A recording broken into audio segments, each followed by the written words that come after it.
guys, I'm Danny Johnson, CEO at TPP, The Positive Porpoise.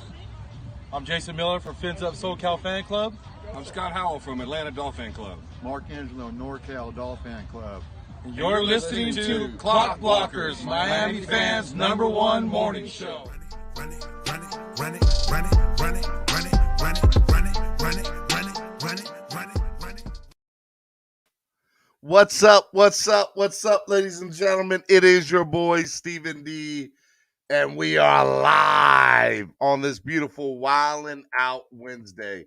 Super excited y'all are hanging out with me here on the #1 Miami Fan Morning Show right here on Miami Sports Music's podcast network. Thank you so much for everything that you guys do, supporting the show, hitting the like button, donating, sharing, everything. Let me go ahead and just give you the rundown one time. Just want to say good morning to all my Finlaws and my Finlaws and my family. Y'all have done so much, and I'm just I'm really, really excited about everything that you guys have done and are doing for the show. This show is presented by Tailgreeter. We'll get to them there in a minute. Hey, if you guys haven't done so already, go follow me on social media at Stephen D SKPL. Again, that's at Stephen D SKPL. You can follow me on Facebook, Instagram, Twitter, all of those beautiful, wonderful things. So if you guys want to go ahead and do that, follow me there. I'd love to have you on Twitter, Instagram, TikTok. Make sure you follow me. I'm on Twitter all the time, folks. So go follow me. Go follow me on Twitter. Would love to have you. Hey, if you're not going to follow me, or if you already are, go follow Miami Sports Music too. Go follow Miami Sports Music too. A lot of cool stuff that we got going on, and we can't do it without your help. So in order to get the word out, sometimes we need your help. We just straight up need it. So yeah, if you guys could do that, that would be great. Make sure you guys go follow us on Facebook, Instagram, and YouTube at Miami Sports Music, and you can also follow us on Twitter at MIA Sports Music. So make sure you guys check that out. Awesome. A couple of other things. Want to remind you all too, hey, hit the like button. Hit the like button. Subscribe to the channel. I am super excited that you all got a lot going on. And when you all hit that like button, it lets me know that y'all are supporting me. So hit the like button, subscribe to the channel. We want to grow. We want to get to 10,000 subscribers before the NFL draft. So make sure you guys are doing that. Make sure you guys are doing that before we get to the NFL draft. We get to 10,000 subscribers. I think we're at like 8,500 right now. So we're 1,500 away. So in order to do that, I need your help with that. So subscribe if you're not done so already. Hey, sign up, become a member today. There are plenty of seats waiting at the table for you. Would love to have you become part of the, in my Vin Diesel voice, family. Sign up today to become a member of the channel. There are a lot of cool different perks that you guys get. But if you guys do sign up and become a member of the channel, it's something that helps out. It goes such a long way. The link in the chat that I just put in there, if you click it, you sign up, become a member, become the highest tier member, become DWA loyalty or DWA for life or DWA. It doesn't matter. Just sign up today. Become a member. Okay? Do it. Do it now. Okay? Also, hey, if you want to donate to the channel, help the channel grow. A lot of different ways you guys can do that. You guys can use the money sign down at the bottom of the chat. You guys hit that. That's the YouTube super chat. And if you guys hit that, you guys can donate to the channel and help the channel grow. If you guys also want to donate and don't want YouTube to take out 50%, which is what they do, you guys can donate through PayPal and Cash App. And if you guys look at the links in the chat, I have the link to PayPal and I have the link to Cash App. The Cash App is $MSM Podcast Network, which is what you see right here, this little QR code here. And the PayPal is MSM Podcast Network too. Again, there's a QR code right here. I mentioned earlier that Clock Blockers, Miami fans' #1 morning show is presented by Tailgreeter. Tailgreeter is the sponsor of our show. Shout out to Tailgreeter. If you haven't downloaded their free app today, make sure you do it on your current Apple or Crapple See what I did there to you Crapple users or Android device today. And make sure you follow Tailgreeter on social media at Tailgreeter, Tailgreeter. All right. If you guys speak a little Espanol, a little Spanish, last night Helfins had their live show. Make sure you go back and take a listen to it. We were supposed to have the Miami Sports Music Power Hour. We're going to push that back to next week, but just know we'll be back. We'll be back alive better than ever. Just want to go back to donating to the channel and helping the channel grow. If you guys donate in increments of 10, this is what I'm giving away, okay? That's the first thing that I'm going to do. So what we're going to do is I said it was going to be a mini helmet signed by Jerome Baker. We're actually going to give away this Brandon Jones autographed 8x11. And it's got the certification from PSA on there, the PSA certification. So that's Brandon Jones, number 29, 8x11. If you donate $10, okay, in increments of 10. So if you get $10, that's one entry. If you do $20, that's two entries. If you do $30, that's three entries. I think it's a really cool autograph photo that we're going to give away, that Brandon Jones, number 29. So make sure you guys do that today. Get that, go ahead and sign in, and we're going to give away a Brandon Jones autograph 8x11 on Friday. Again, it's PSA certified. You see the certification down at the bottom left. Make sure you guys do that. It helps the channel grow, okay? And you guys get something really cool out of it. And that's courtesy of ZSM Sports.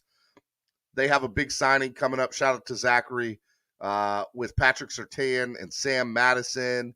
Patrick Surtain Jr. is also going to be doing stuff with him. There's a lot of cool stuff. So make sure you go to ZSM Sports on Facebook as well as Instagram. If you want to get in contact with Zachary, go contact him on Instagram. A lot of cool stuff there, okay? All righty. And now it's time for me to do my little spiel. Super excited. Actually, before I do that, let me get into who's in the chat room this morning. Who is in the chat room? Let me say good morning to everybody in the chat room. Flipside Fishing is there. What's up, buddy? Mike Krzyzewski, the Bills fan, is in the building. Yes, we know Stefon Diggs signed today, buddy. We will get into all that. Gatekeeper, what's going on? Super excited that you're here. He said, hey, Mark Bills fan, don't watch you in their chat room, huh? So you're over here trolling, huh? No, Mark, you're welcome. You and Vlad are always welcome. Just know that you're going to get the smoke, okay? Trucker Sean, what is going on, man? Chef Zhu is in the building. Jose Valdez. Let's see here. Samaj Taylor, what is going on, Samaj? 1, 2, 3, 4 Eps is in the building. Big Taz. Big Taz is in the building. Chef Zhu. I think I already said Chef Zhu. That's okay, though. I'll say it again. Alan M. What's going on, Alan? How you doing, buddy? Let's see here. We got Bones. Bones is in the building. What's up, Bones? Who else I got up in here this morning? I got Andrew Harris. What is going on? Hey, Chef Zhu says, join me in the DWA loyalty, please. Hey, if you guys sign up, become a member today, you guys can be in the same group as Chef Zhu. Who wants to be in the same group as Chef Zhu? Let's go. If you already a current member, upgrade to DWA loyalty. Come on now. Who else? I got Bond954 is in the building. Top of the morning, fam. Let's see here. Who else I got up in here? Trucker Sean. Clumsy is in the building. What is going on? How are you, Clumsy? Alexander Diaz is in the building. True Fins fan. Lance McDonald. What's up, Lance? Miss you, buddy. Scott Jackson. Ronald. What is going on? Like it. Freddie's in the building. Till Dog. What's up, Till Dog 12? How are you? What's up, Steven? How are you? Dion 413413. What it do? Yeah, man. What it do? Let's see who else I got up in here this morning. Rashad Brown. What is going on, Rashad? How are you? Pete's Takes. They're takes, but they're Pete's takes. Shout out to Pete. Pete, I should have a tracking number for you, hopefully this afternoon, if not tomorrow, for that jersey. So be on the lookout for that. Till Dog 12, hit that MFing like button. See, I like how you censored yourself, Till Dog. You didn't use the swear jar this morning. Ronell, what's up, man? How are you? Let's see here. Todd L is in the building. What is going on? MCJB, what's up, MCJB? Von Joe, Mr. Clanging and banging himself. He's excited. Mikey, I like it. He is winning the champion, no doubt, Ronell. That's why I'm wearing it today. I'm rocking the Heat. The Heat won big last night.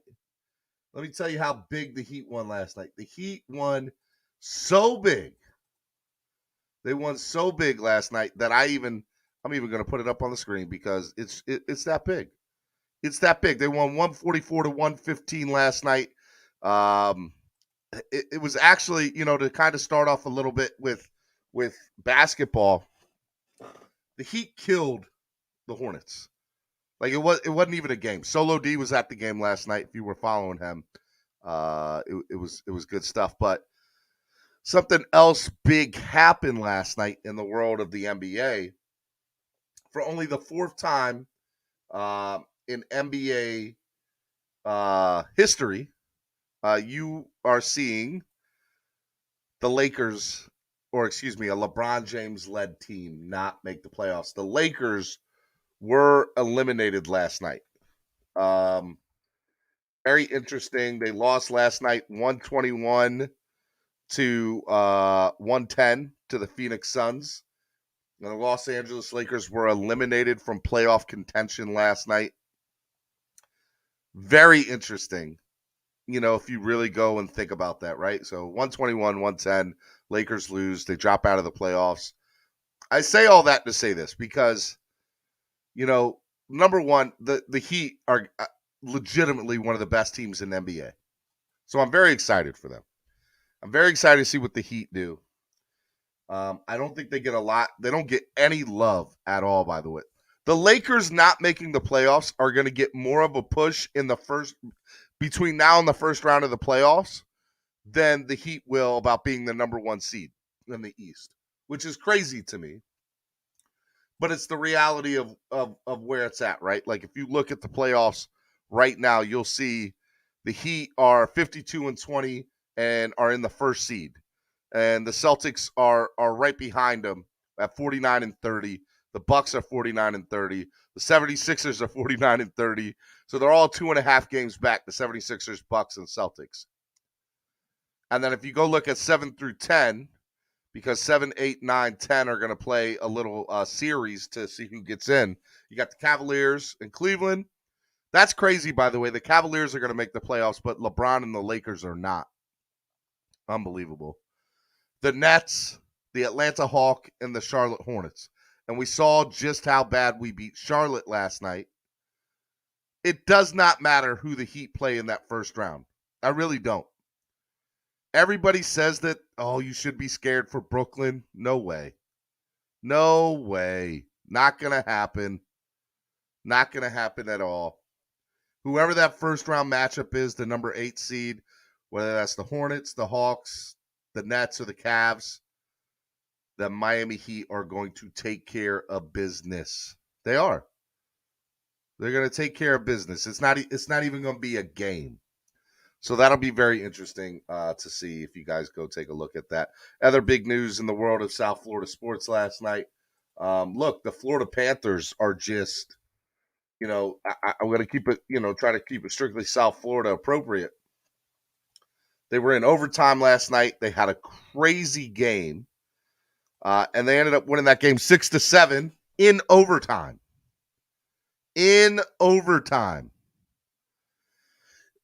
So the Toronto Maple Leafs scored 4 goals in the second period, a goal in the third to send it to overtime. Actually, it was crazy because they were up 5-4 going into the third period.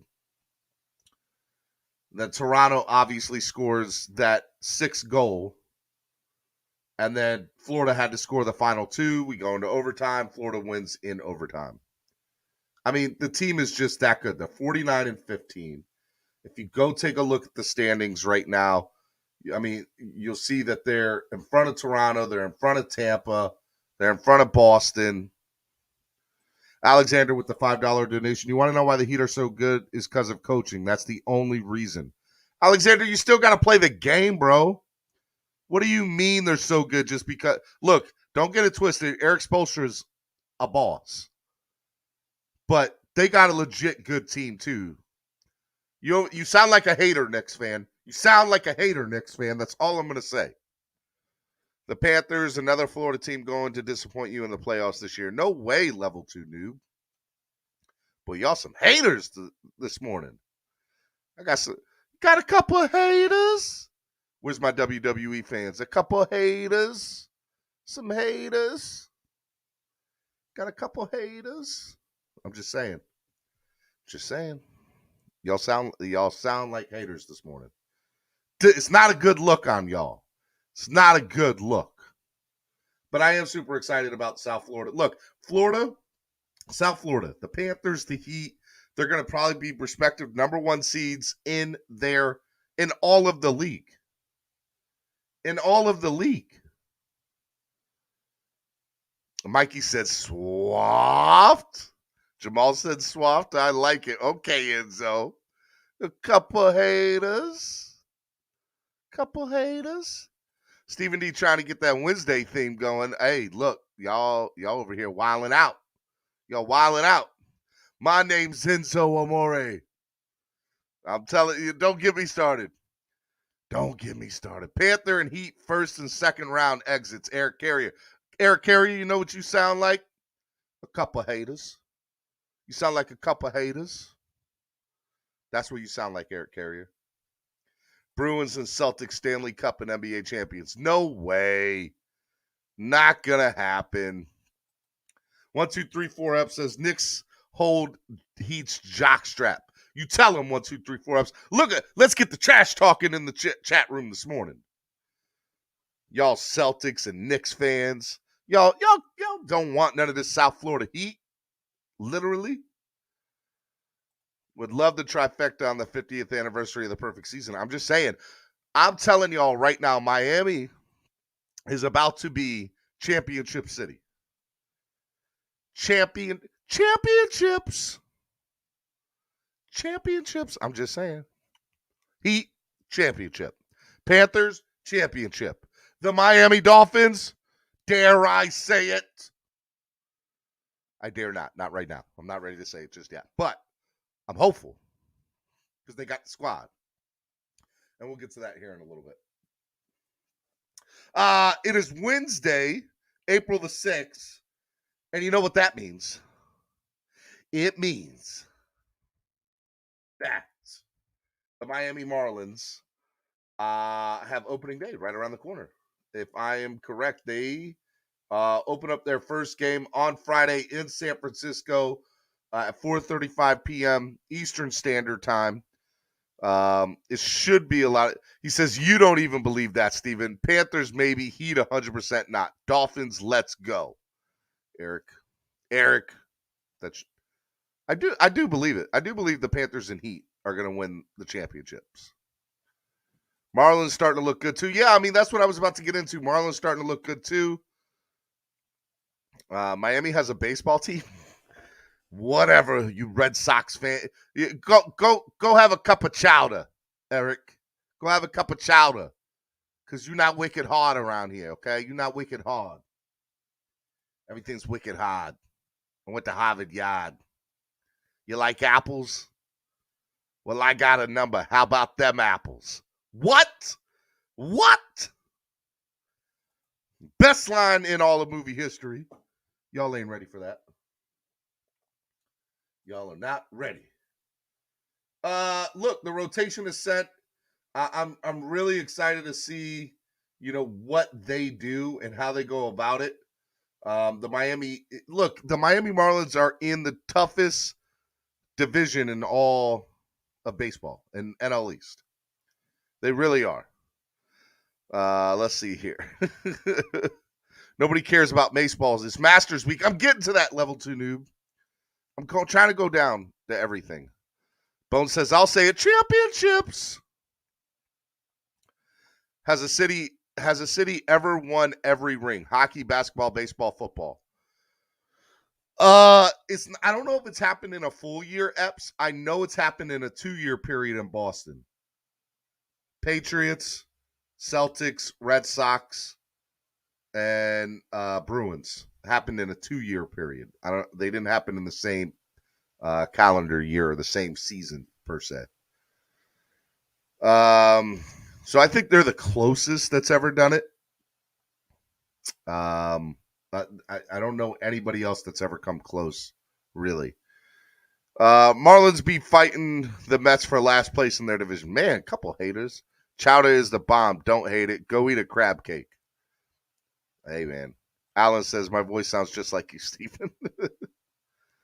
Smash that like button, Black Dolphin says. Love it. Love it. Goodwill Hunting. Yep, you're right. You're right. 1 year, though, would be crazy. F the Patriots, but Boston is and forever will be the city of champions. Eric is a diehard Miami Dolphins fan who lives up in Boston.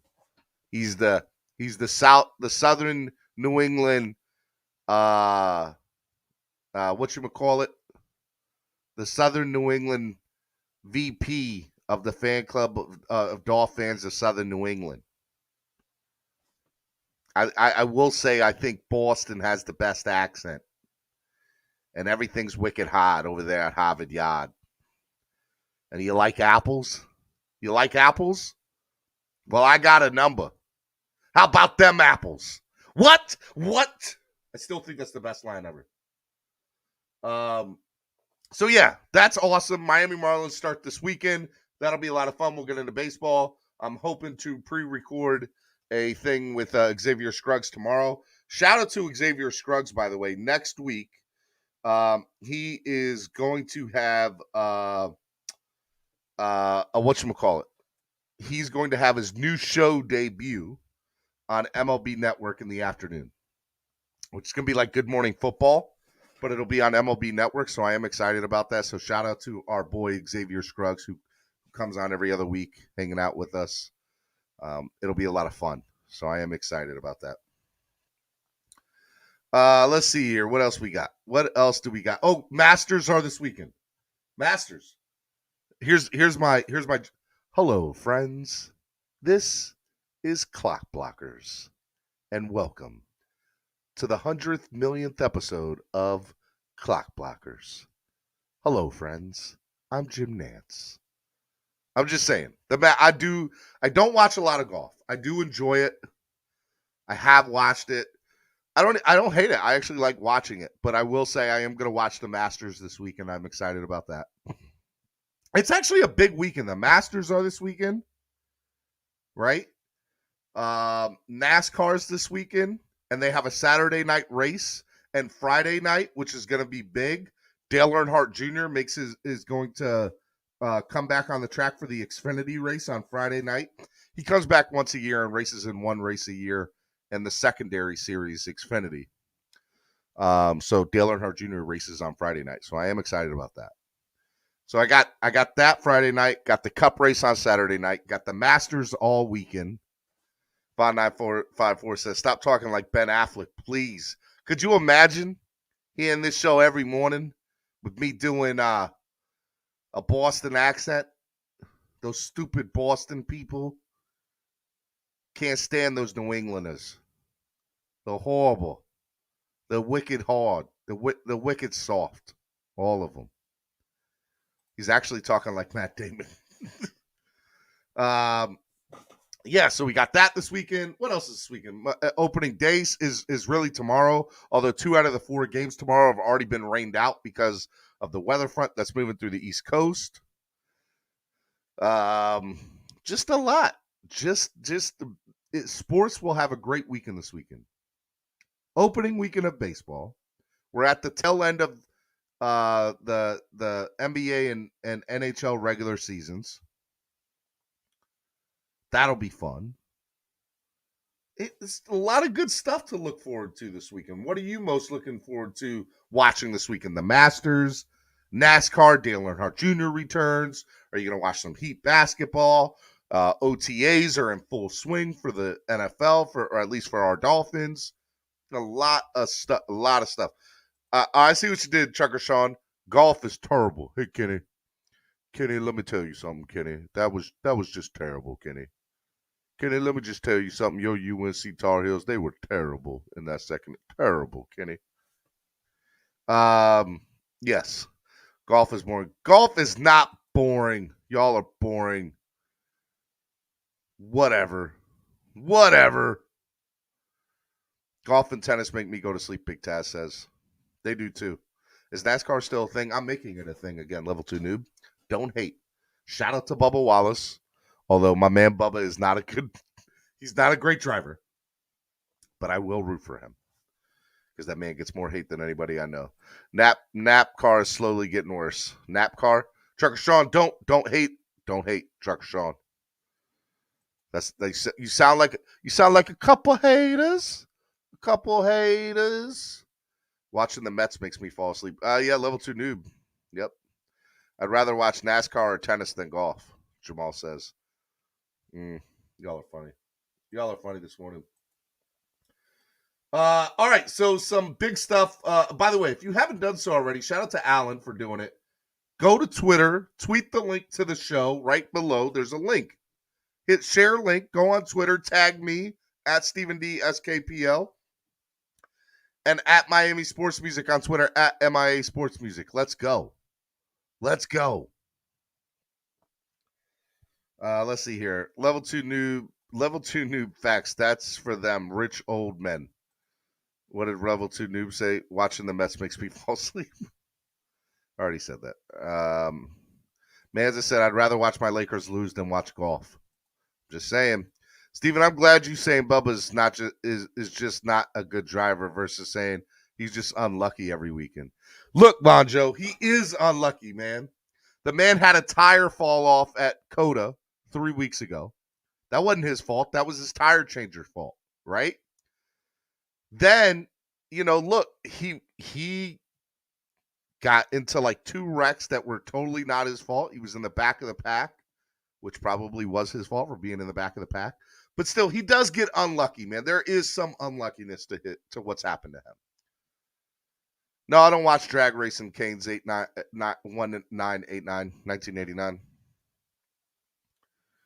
I don't. NASCAR gets me dizzy and golf lets me get a good nap. Let's see here. I'm not sure who's your team. Alexander, are you asking me? What else? I'm just reading y'all stuff. Larson is the new GOAT. No, man. Ross Chastain is, Trucker Sean. That boy is good. F1 racing coming to Miami. Manolo, I'm so glad you said that. Did you see the setup at Hard Rock Stadium for that? Let me show you the video. It's fire. It's straight here. Let me put it on the big screen. Because it's fire. Manolo, so this is like a 3-minute video. Bear with me. But it's fire. So, obviously, as Dolphin fans, we've been a little upset about all the construction that's gone on. Again, shout out to Stephen Ross. He's done so much to, do what they do around the track. But this is, what he's doing here is unbelievable, actually. Let me do this. Here we go. Y'all can see me at the bottom of the screen. Here, let me share screen, Grand Prix, share audio. Okay. All right, so this is a computerized version of what the track and area is going to look like down at Hard Rock Stadium. Okay, so let me turn the sound down just a little bit. All right, and you all talk to me in the chat, and I'll, talk to you all too. Let's see here. Here we go.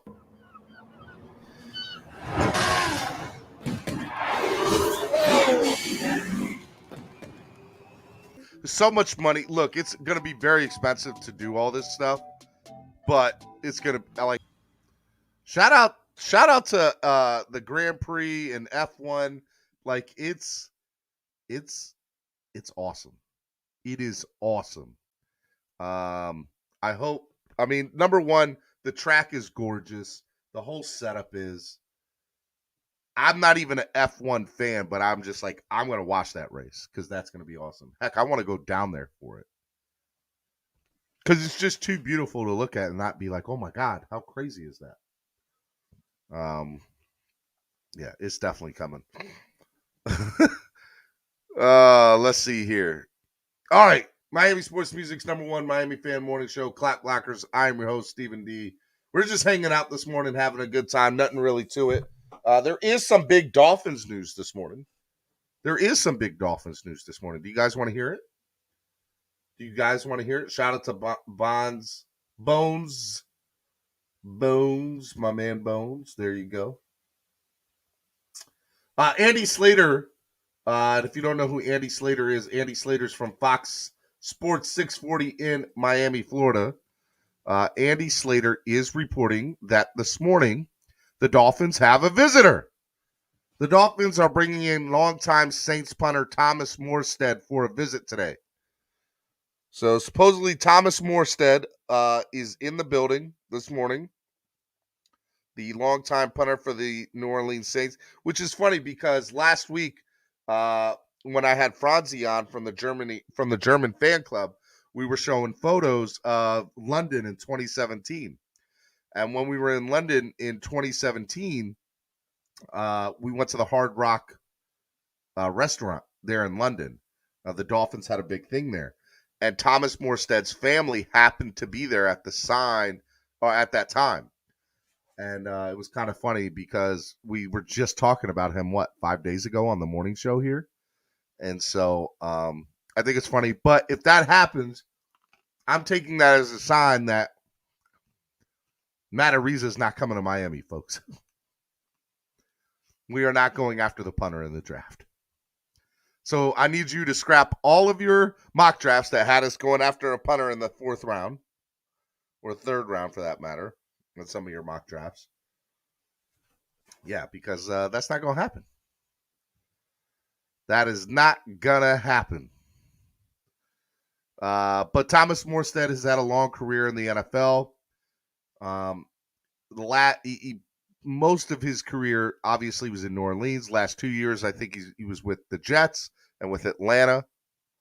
If I'm correct, the last 2 years for him. So it'll be very interesting to see him coming to South Florida. Is he the guy that we would want there?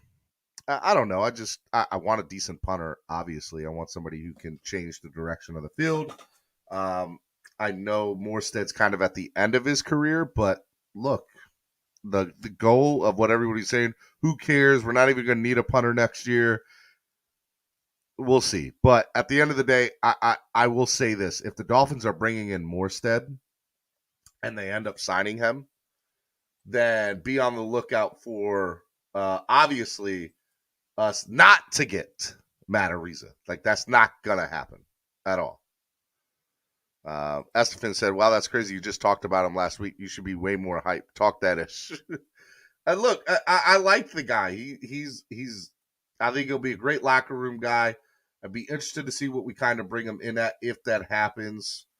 We'll have to see. We'll have to see about that. So I'm excited about it nonetheless.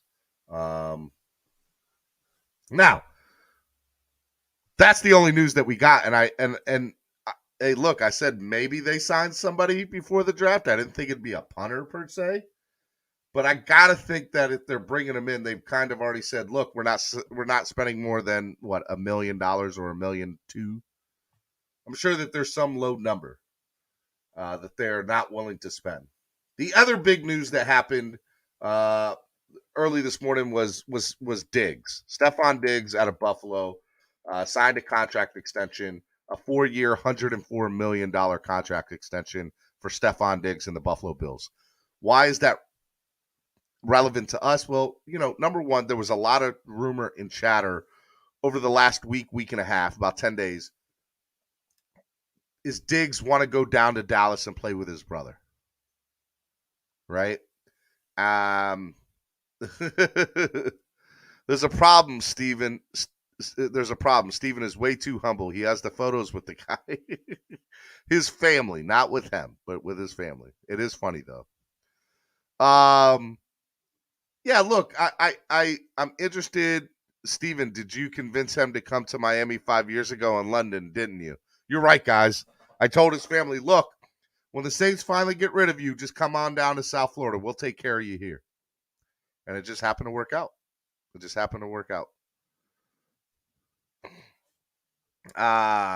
see here. Verstappen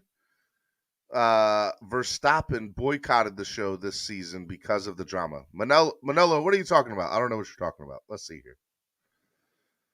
Yeah, look, Stefon Diggs, it's very interesting because he was going to go down to Dallas, play with his brother. We didn't know what was going to happen there.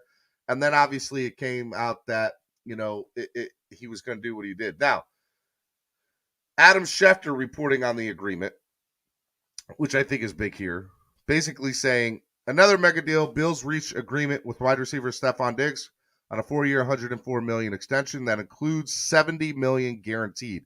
By the way, if I'm correct, our boy Tyreek got 72 guaranteed. Sources tell ESPN deal ties Diggs to Buffalo for 6 more years at $124 million, with the intent on both sides to have him retire in Buffalo. So it looks like we got to deal with Stefon Diggs for the rest of his career, which is fine. Which is totally fine. It is what it is. Look, it's somebody that's been a pain in our butt for however long, but at the same token, I'm not worried about it. I'm really not. I will say that these, Tyreek got $72 million from us. Devontae Adams got $65 million from Vegas. Stefon now gets $70 million from Buffalo. These wide receivers are getting quarterback money 5 years ago. And somebody made the joke on Twitter that role players are getting, the most money they got.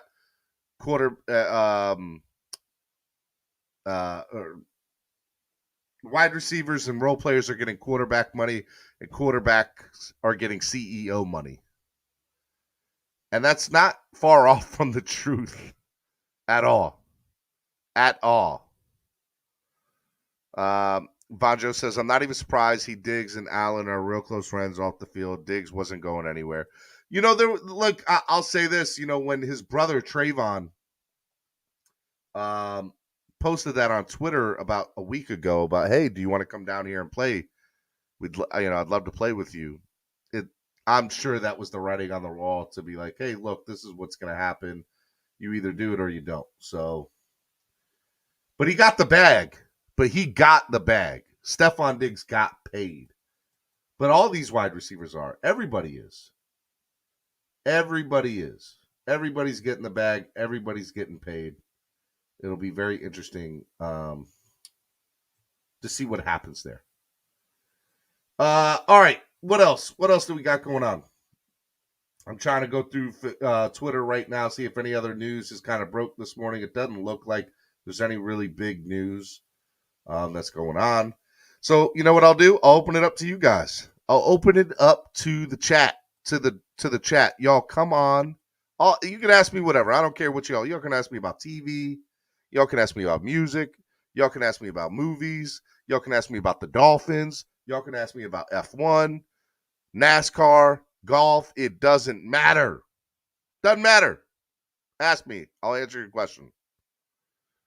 Captain Swole says Moon Knight is on Disney today. So first episode was already on, Captain Swole. First episode was already on. Second episode comes out today. Just saying. By the way, first episode was straight fire. Loved it. Kane's 1989 says, Steven, what do you think about the Heat's title chances this year? I mean, look, I think the Miami Heat are the best team in the NBA, or one of the best teams. I won't say they are the best team. Let me retract that statement. They're one of the best teams. I think they're clearly built for the playoffs. And as long as they stay healthy, I don't know another team in the East that's going to compete with them. That's real. That's real. That's just my opinion. Have I watched Morbius yet? No, I have not watched Morbius yet. But I saw it got horrible reviews. But I have good things about it from friends.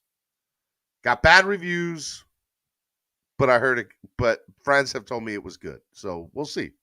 I'll check it out still. Is that F1 track being built for May this year? I believe that it is. If not this year, next year. But I thought it was for this year. I could be wrong. Let me see. It is, May 6th through 8th, 2022. April, May. Next month. That'll be next month. Yeah, so that'll be fun. Morbius says, I'll give it a 7 out of 10. Well, that's incredible. I've got to go check it out. Heat lose in the second round. Level 2 noob, you're crazy. Crazy. The Batman was a -4. I haven't seen the new Batman yet either. I need to go see that too. All right, let me bring in the first guest that we got on. Matter of fact, let me make sure that I have this pinned to the top so you guys can come on. I want you all to come on. It is pinned at the top of the chat. Y'all come on. Let's go. I don't watch anime, Captain Swole. I'm not a big anime fan. I know I might get killed from some of y'all for that. I tried to watch the new Spider-Man. I fell asleep. Ep said, dude, you're missing out. It's a great movie. Great movie. Great movie. Don't waste your money on Batman, Toby says. Heat are winning it all this year, and this team is scary good. Hey, man. Hey, I don't disagree with you. I think it's good too. Alexander, what's up, Alexander? What's up? What's up, Steven? I can't believe Epps fell asleep during the Spider-Man movie. Oh, Unbelievable, man. I'm very ashamed of you, Epps. Very ashamed of you, sir. Hey, man, I can't say nothing. My wife fell asleep on Deadpool. Oh, I know, and Deadpool to me is like the best one of the best Marvel movies. I don't want to go that far. It's one of the best. I didn't say the best. I said one of the best. True, and I was only talking about the Heat. You know what I have been watching lately? That new stuff on HBO, that new show on HBO, Winning Time, about the Lakers in the 70s when Jerry Buss bought it. I heard some good things about it. I have not. So it's like 5 episodes in so far, and I'm telling you right now, the show is straight fire. They talk about Kareem. This last episode was a lot about Kareem Abdul-Jabbar, which was amazing. I mean, they get into Magic Johnson. There's some wild scenes in that show, sex scenes and everything, like drug using, everything. It's a great show. It is a great show. From what I've heard, very accurately done, portrayed. But I like it. I'm excited about it. It looks like a great show. I'm gonna definitely check that out. I appreciate that, Steven. I'm gonna definitely. That's another one I want to add to my list right there. Yeah. You know, I just finished watching Euphoria. I just finished watching. I haven't got into that yet. I haven't got into Euphoria yet. But I do like Zendaya. But I haven't done that yet. Guys, come on to the show. The link's in the chat. Get up here. Let's talk. I'll talk about sports. Talk about whatever you want to talk about. Get up here. Let's go. You know, and I haven't even checked any of the Marvel movies on Disney Plus. Any of the Marvel shows. WandaVision I have not checked out. I'm so behind on that. I'm so behind on that stuff right there. There's a lot of great stuff on Disney Plus. You got to check it out. Level 2 Noob says the Mavericks winning it all this year. Give me my trophy. No way. Dallas is not winning it all. No way. I was trolling about the Heat. I think the Heat are actually legit good. They're scary good in my opinion. I was telling my boy last night about it, and Spoelstra adds to that team already being good, but Jimmy Butler, Bam, they are really good, and I think they would have beaten the Lakers in the bubble if they were at full strength, in my opinion. Yeah. I think they would have beaten. I think they would have beaten the Lakers, and I think even if it was 82 game season, they still would have beaten the Lakers too. In my opinion, there's no way they shouldn't have lost the series. In my opinion, Manza Chill says, "Would you be open to signing Antonio Brown 1 year minimum?" Personally, no. I would not want him. Let me rephrase that too. The way this team's currently constructed right this moment, no. If other things change down the road, maybe. But I'm going to say no for now. I'm going to pass for now. I'll pass for now. AB's a headache though, too. I'm just saying no for now. The way the team's currently constructed, that's a no. That's a no. You know what I did say? So I made a cryptic tweet last week on Twitter. Some of y'all saw it. That I knew something y'all didn't know. You remember that? Yeah, I remember that. All right, so let me go to my profile. I'm gonna put you on mute in your background because I got a lot of background noise here. Early last week, I think it was like Tuesday, I made a cryptic tweet saying, "I know something you don't know." Okay, and I said this tweet, and a lot of people got so mad at me for it. They got so mad at me for my tweet, and I don't normally tweet stuff like that. To just be perfectly 100% transparent with you, it's not something I normally do. That's not my MO. I'm trying to. No, I got you, man. And find the tweet, but I said that if it didn't happen by Tuesday of next week, that I would tell y'all what it was about. So it's Wednesday. I didn't tell y'all that yesterday because I didn't remember it. I'm trying to get to the original tweet. Drum roll, please. Not yet. Not yet. Hold on. Take a chill pill. Trying to get to the original tweet because I retweet so much stuff. In the meantime, while you're doing that, guys, where are you? Get up here. Stop being so shy. Get up here and have a debate with me. I said the Mets are going to win the World Series. Let's go. Well, we know you're wrong. We know you're wrong. Have a debate with me on that. No, you're wrong there. All right, let's see here. All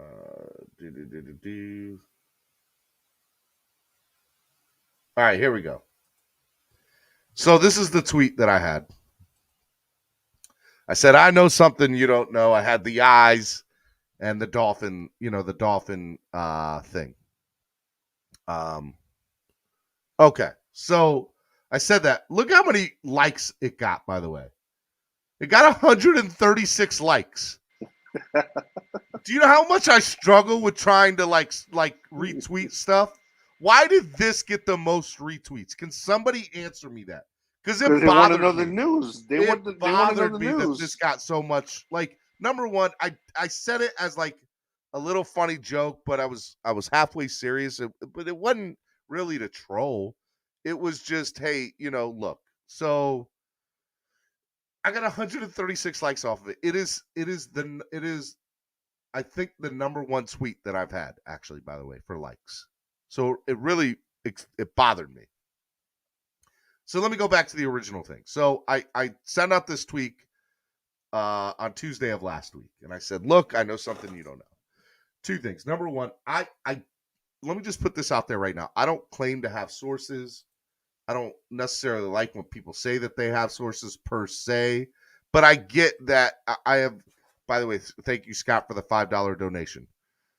Remember, if you guys donate $10 in increments of 10, 10 is 1, 20 is 2, 30 is 3. We're giving away this autographed Brandon Jones 8x11 photo on Friday to anybody who donates 10 in increments of 10. You'll get entered into a raffle. So $10 is 1 slot, $20 is 2 slots, $30 is 3 slots. Nice little thing for the man cave there. So make sure you got it. We'll send it out to you this weekend. Donate to the channel, help the channel grow, and you get a chance to get some really cool gear for the man cave. All right, so to kind of go back to it, so I'm sitting there and I make this tweet and it goes, gets a lot of play, and I'm like, why is this getting so much play? And I don't necessarily claim to have sources because I don't know anybody really, but I know people that know people. And so somebody called me up on Tuesday who's really close to me and basically said, hey, Steve, and this person's never done this. In all the years we've known each other, he's never come to me and said, hey, man, I got some news for you. You should take it. And I said, okay. So it caught me off by surprise. So I said, okay. And he's like, look, this person told me a couple of things earlier over the last few weeks and also this season, this offseason that have turned out to be 100% accurate. This person told me, that Mike McDaniel was coming a week before he came. Like he said, it was done. It was a done deal. Dolphins are just finishing up the details. Mike McDaniel will be the coach. All right. He also said that he knew about Tyreek Hill several hours before the news was released, and that he knew about it within a couple of days and just didn't get the okay that it was going down till a few hours before it went down. So this person had been correct on the Mike McDaniel information and had been correct to the Tyreek Hill information to my friend. All right. Again, just for the record, my friend does not tell me, like, that's not the type of relationship we have. So he doesn't tell me stuff like that. Yeah, gotcha. So he comes out and he says, hey, look, this is what I've heard. He goes, and again, just for the record, I'm not saying this is the case anymore. This is not, I'm telling you all this now because it's not going to happen, nor did I believe it when I was told it. But I didn't believe it 100% when I was told it, but I gave it a little bit of validity because of where it came from. That's it. So he goes, Tom Brady to the Dolphins is a done deal, and it'll be announced that last weekend. He said it would be announced by last weekend.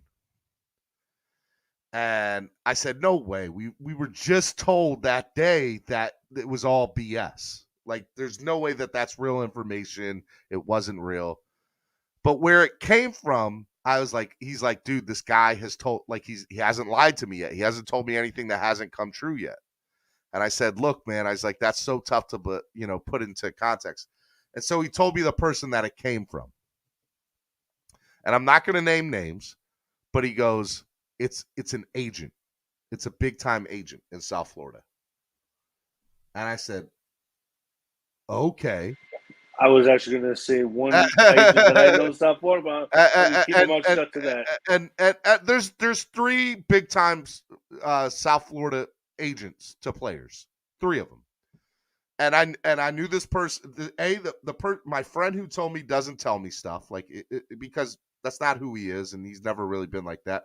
But he got this information. He thought it would be good, and I said, okay, I'm not going to say anything till it happens. And when it happens, y'all, I at least have that tweet to be like, hey, I knew this was going down, but I wasn't going to say anything. So, yeah, I didn't believe it 100%. It didn't happen. So obviously, nothing to really say, but I told people that on Tuesday of the following week that if it didn't happen by Saturday, that I would let people know on Tuesday. And I totally forgot yesterday, but I wanted to be a man of my word and be like, look, this is what happened. I was told one thing. The sources that it came from was a really close friend. And that friend knew, like, I know that he knows player agents in South Florida. And that and I know he knew all three of the really big ones.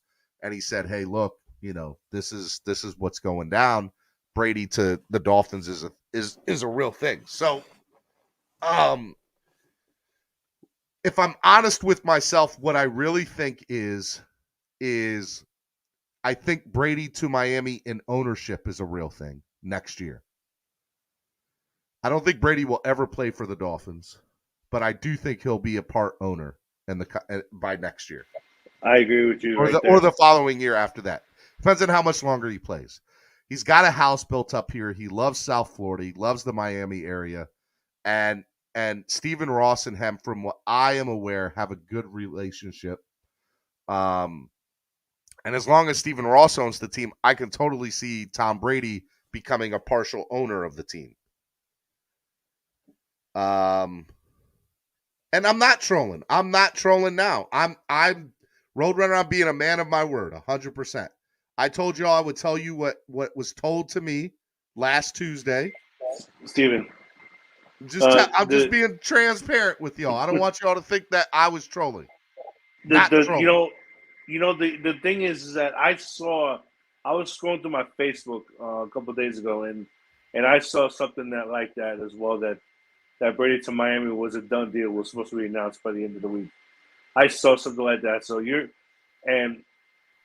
was on Facebook. It was from somebody retweeted on the Dolphins fan page on there, and I was like, get out of here! Like, no way, no way. So you're not the only one that actually came out and said it too. But it was said before too. So yeah, man. Just want to throw it out there, but it's not gonna. It never will happen. Look, and so what played more into it that later on that week was Bruce Arians stepping down, right? I was like, oh snap, there's something to this. So there's a theory that I have to this, right? My theory is there was probably legit talks. I don't know that for sure. And I think the only reason that Brady retired to begin with, and this is just a theory, is that he didn't want, and I know Bruce Arians and Tom Brady say that they have a good relationship, but again, it's so hard for me to believe. It's so hard for me to believe and say that they do. Like, why would you, there's honestly no reason, none whatsoever, for you to retire when your team is a Super Bowl caliber team. It just doesn't make sense. So look, exactly. I know what I'm being told from them, but I also feel that I think sometimes people will tell you one thing when it's really another, and it doesn't make any sense for them to say that they have a messed up relationship. They need to work together for the rest of this season, if not going into next season. So they have to work together. So of course they're going to say, look, we have a great relationship. There's nothing wrong. What I truly think the case is he said, either he goes or I go. The Bucs didn't think he was serious about retiring. He retired. They said, no, Brady, come back. We'll give you everything you need. Brady, come back. That's exactly what Tampa Bay said. And he came back, and it was already set in stone that they would move Arians to a front office position, bring in the new coach. And I guarantee you Brady was in on, I either want Leftwich or Bowles. You got to make one of those two the head coaches. They made Bowles the head coach. And I think that's what it was. And again, we didn't hear this news because I still think that they were trying to make Arians and Brady work even after Brady came back. But, it just doesn't add up to me. So I'm going to say the source I heard the thing from, I believe he heard correctly. I think there was a backdoor deal on the table, in my opinion. IMO, in my opinion. But I do think that now that Arians is gone, I think Brady will finish. It's more likely that Brady will finish his playing career in a Tampa Bay uniform. But I do think he ends up with the Dolphins as an owner or somebody in our front office down the line. And that's what all I know is that it could be an assistant GM, maybe. So, but look.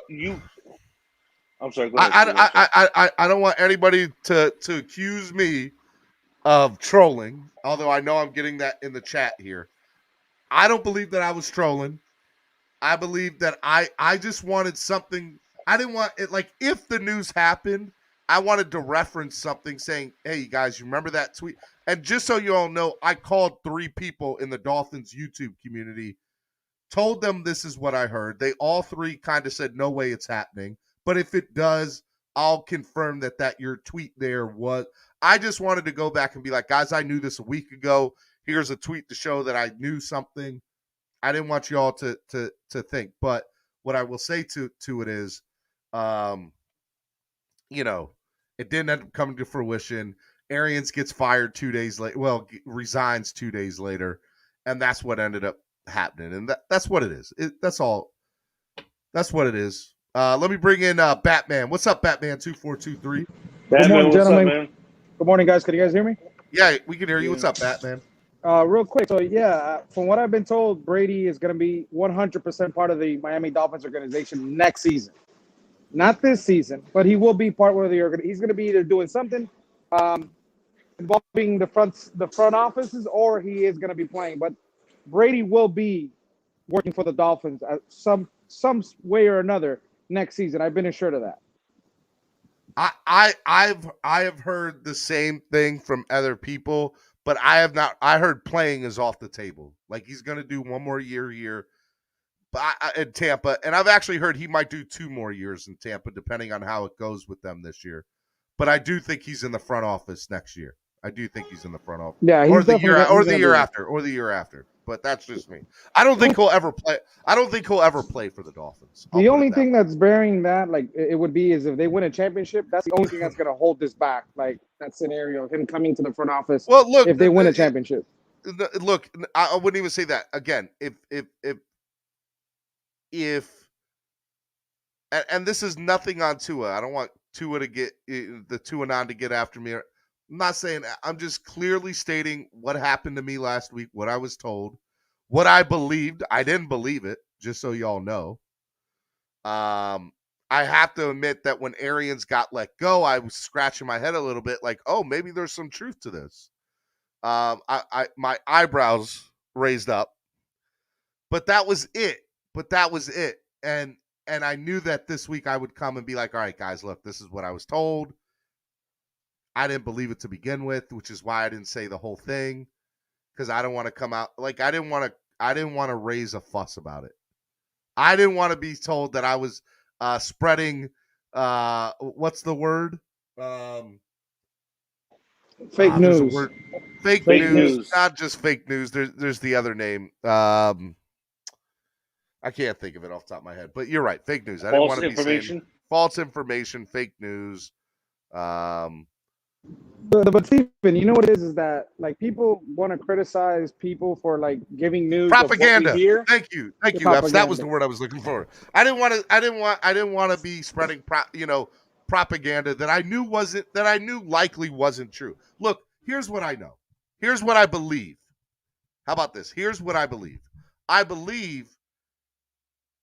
Actually, I know based on sources. I was never physically there, so I guess I don't know per se. But based on what I've been told from multiple different sources, Brady was the quarterback on that yacht that was in the Flores document. Okay? Yes. That Brady was the quarterback on that. All right, so that's nothing. One. Giselle, I know that. Number 2, Giselle wanted to come to Miami. Number Giselle 2, was another one. Number 2, okay. Number 2 is I also believe that the Dolphins had backdoor conversations during the Flores era about Brady. I believe that before Flores was after Flores was let go, I also believe that we talked to Sean Payton and the Saints, and we had a conversation through backdoor channels with Tua. And I believe the scenario that we had a deal in place for Sean Payton and Tom Brady to come here. And that got nixed the moment the Flores situation came out. The allegations and the lawsuit came out. I 100% believe that with my heart of hearts. That was Stephen, but what bothers me is this.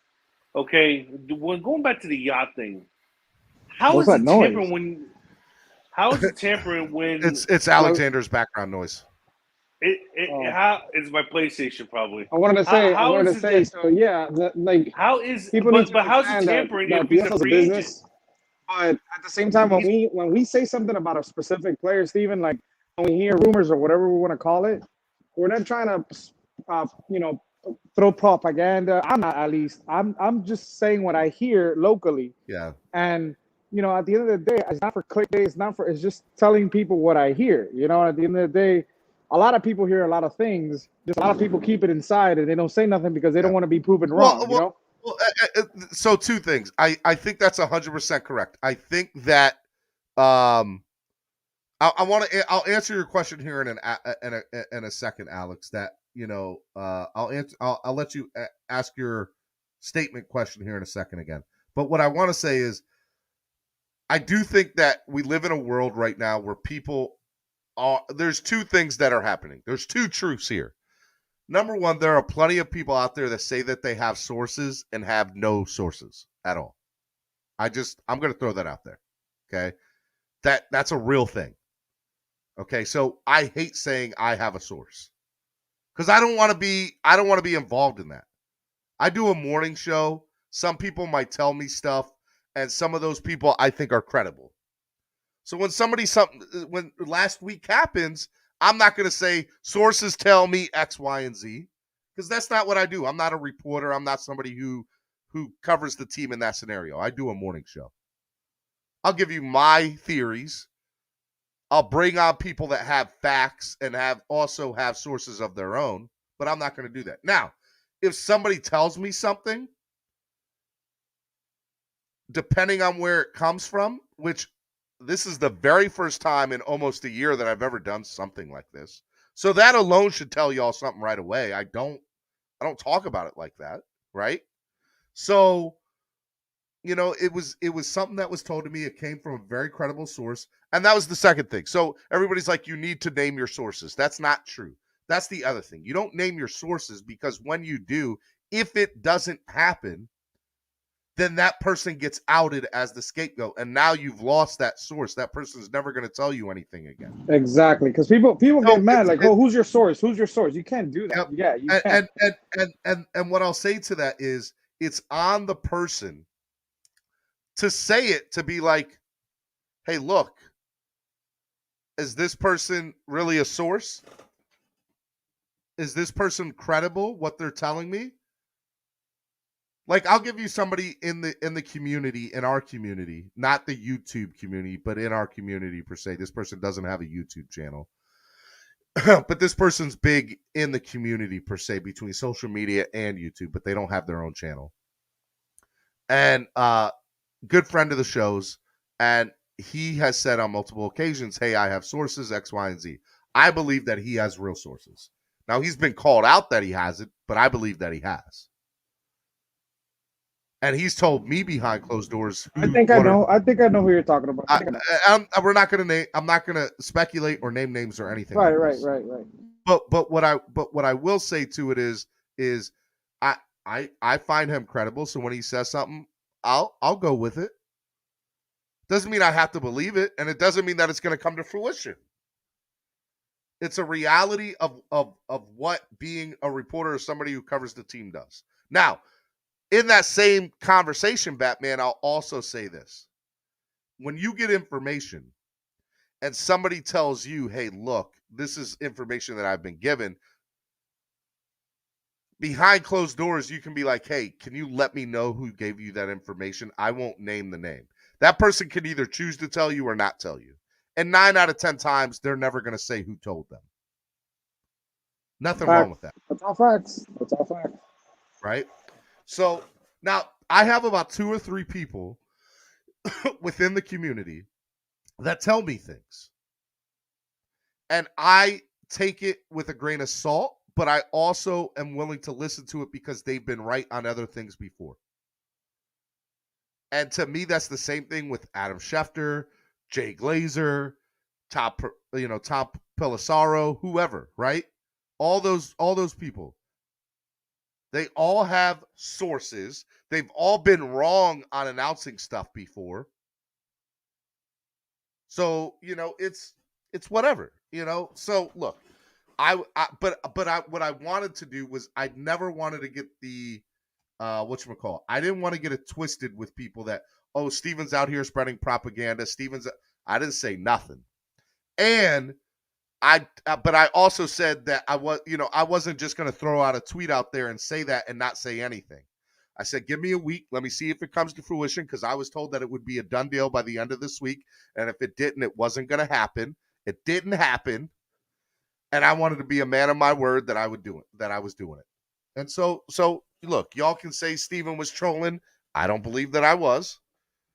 To be honest with you, I don't think you were, Steven. You're just giving information. You wanted to wait to see if it was any more clarity on it. You waited on saying it because look at me. About 2 weeks ago, what things that I was told so far, it's basically the source that I get my stuff from. So I knew about Gesicki returning to the Dolphins and signing that 10.9, 10.7 franchise tag was going to happen. And I kept telling people, because everybody was like, we don't want Gesicki, we don't want Gesicki. I'm like, well, I'm telling you right now, the Dolphins are going to bring him back, and he's going to sign the 10-year. And then I also told people, give it some time. Give it some time, because about the receiver, obviously we were going to trade for a first-round receiver. And then I put out the J.C. Treader stuff. I put that we're still not done with Debo and Tyrann Mathieu. Everything was in fruition because of if Debo would have been traded here, then the Dolphins would have opened up the checkbook and then said, all right, J.C., Honey Badger, which, by the way, it looks like he might go to the Saints as of yesterday afternoon. He went for a visit. Well, he visited the Saints. He went for a visit. But that's his first visit, quote unquote, even though supposedly he had a contract offer already from the Dolphins. So my thing is, everything hasn't happened. So, yeah, it makes me look like a liar. But what I was told is that the Dolphins are preparing to do something. The Dolphins are not making cap space and salary right now to bring in a Tom Brady right now. I'm telling you, they're doing something for the bigger picture. It's going to be a trade. Right now we can speculate. Could it be Kendrick from the Vikings? We don't know exactly what's going to be. I will say this, Batman. So, after talking with Daniel yesterday on the show, Daniel Oyefusi of the Miami Herald, who comes on each and every Tuesday on the #1 Miami Fan Morning Show. Make sure y'all check it out. If y'all missed it yesterday, go back and listen to the first hour of the show, because Daniel and I had a great conversation. But Daniel and I had spoken about, what the Dolphins might do, and I had made the statement. I said, they're not making all this cap room for nothing. And then he reminded me, he said, cap money can carry over to the following year. And I was like, hold up. Cap money can carry over? Now he's supposed to be getting more clarifying information. Yeah, you can carry over money. But now it's starting to make a little bit of sense. And I'm like, hold up. I still think they might get 1 or 2 free agents, but I don't think they're going to cost anything. And they'll get, the third, like, let's say we sign Morestead, right? Like, let's just play this out in fruition. Morestead's going to cost the veteran minimum. We're not going to give him anything over that. What's the veteran minimum in the NFL right now? It's like, I think it's is it 1.2? Yeah, very close. We're 900,000. Yeah, it's under a mil from what I remember. Yeah. So we give them the veteran minimum, right? Which, let's just say for craps and giggles, it's $1 million with incentives, or 1.2 with incentives. According to Spotrac, we have 21 million and change left. Well, now we got 20 million. And you need another 3.5 for the draft. So that leaves you with what, 16.5 or 17.5? Let's say. To be honest with you, Steven, I don't think 3. I think we're much less than 3.5. Remember, we only got a third, a fourth, and 2 sevens. And 2 sevens. Okay, so let's say 3 million. That's worst case scenario. That leaves us with $16 million. And if the theory, if it ends up being confirmed that you're allowed to carry over money into next year, we already know 2 things. We know the cap number is going to increase next year, right? So you're going to get you're going to get the supposedly it's going to be a significant one. So now you got that increase. You get to carry over the 17 mil. Let's say they sign another free agent right at the end of training camp that cost another 2 million. So let's say 15 million. $15 million you get to carry over into next year. Guys, that's pretty good. That's pretty good. And to me, so before he told me that, I was like, there's no way they're not spending that money. They're going to spend that money. And now I'm thinking to myself, well, maybe they just might be trying to expand the cap for next year as much as possible. So when they go to renegotiate everybody else And by the way, have that ridiculous draft class next year. 2 first, 1 second, 2 thirds. They got 5 picks in the top 100. Let me say that again for y'all. The Dolphins have 5 picks in the top 100 next year. So, I mean, look, that's going to cost you 15 mil probably right there. Right? 12 mil. Let's say 12. I'm really loving how Chris Greer did this, man. But which, by the way, I loving forgot how to he tell did you, this. one thing I did hear, this happened about a week ago, from what I've heard. The Dolphins are also trying to get money, like right now, as far as cap, because they feel like there's going to be some significant veterans being cut by a lot of teams. Being cut and during training camp. Yep, I've heard that too. I've heard that too. That's another thing too. So, it still goes into my point of 2 things, right? Let's say you take that 15 to 17 mil, you go into training camp, a veteran gets cut. You're still able to go to them and say, hey, look, look, this is Steven. Mark says, Steven, how can you have a sports talk show and not know that you can carry money over and that the Dolphins are over $4 million next year's cap? First of all, next year's cap is irrelevant. Don't care about how much we're over the cap next year. Doesn't matter to me. They'll make the numbers work. And maybe, you know what? You might have a valid point that I didn't know that you could carry money over. But I didn't. I didn't know that you could carry money over. Sorry. If you don't like listening to me, I'm sure there's a good Bills YouTube channel you can go listen to, brah. Brah. Brah. Estefan trying to get in. All right, let me bring in Estefan real quick. What's up, Estefan? Estefan, take yourself off mute if you're going to talk. Spurs suck. Estefan, I bring you on. You want to come on, and now you're not even here. Hey, Batman, your team and my team going to join on the golf course, bro. Alexander sounds demonic over there. Hey, can you hear me better? Can you hear me better? Yeah, I can hear you better. All right, I don't know what's going on. Estefan, try to go out and come back in. Hey, Batman, so it looks like me and your team are going to join on the golf course, huh? The Lakers and the Knicks joining on the golf course. Alexander, we can't hear you at all, man. You sound like really demonic. We can't hear a word you're saying. Actually, I can hear him fine. I don't know what's going on with your stuff. Let's see here. I'm reading the chat. Cap Hill coming up. I don't believe that. I think we'll make it work. No way. No way. I think personally we'll make it work. No way, Cap Hill. Hey, Steven, I'm going to back out because I'm driving. I'm on the road right now, so I'm driving. But, hey. All right, be good, Batman. Are you doing open panel? Are you doing open panel tomorrow morning? Probably, yeah. It's Thursday. Throwback Thursday? Okay, because I'm off tomorrow, so I'm down to join you guys. All right, man. We'll see you tomorrow then, bro. Right. Much love, Steven. Later, I'll Batman. be listening. All right, man. Be good. Stephen D., I don't know why you think this cap thing is fictional.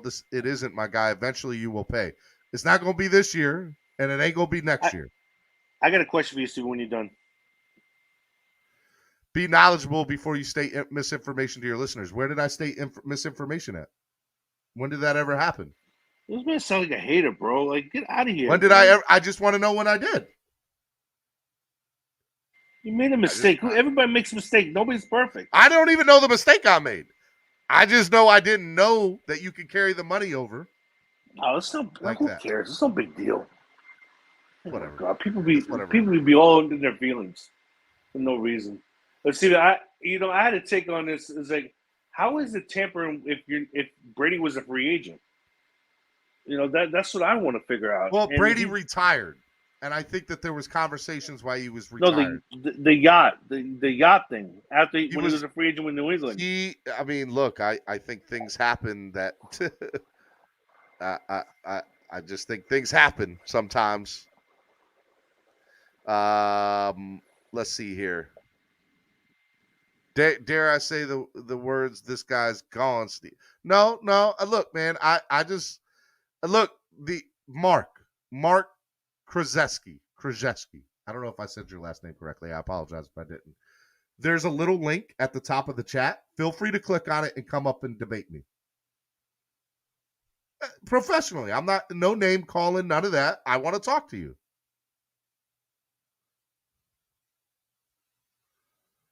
Larry says the mistake is sounding like you know Cap and then making bold statements. By the way, no big deal, but can lead to misinformation. I said this. My statement was, I didn't think that there was no way. Again, two things. Number one, I'm a morning show. I am not a capologist. I am not an insider. I am purely here for entertainment and purposes of whatever.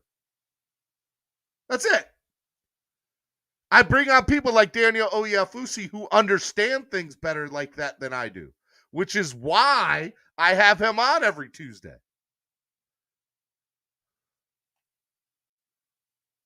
I'm just saying. Million other channels you can listen to go get your information about the Cap. Million.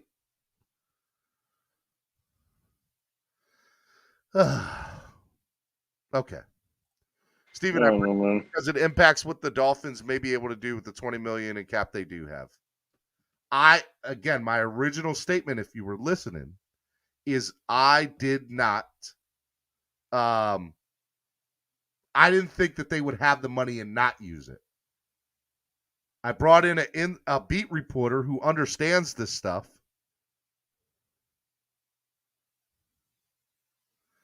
Daniel said, yes, I believe that it is. I'll do the research, and next week when I come on, I'll come over.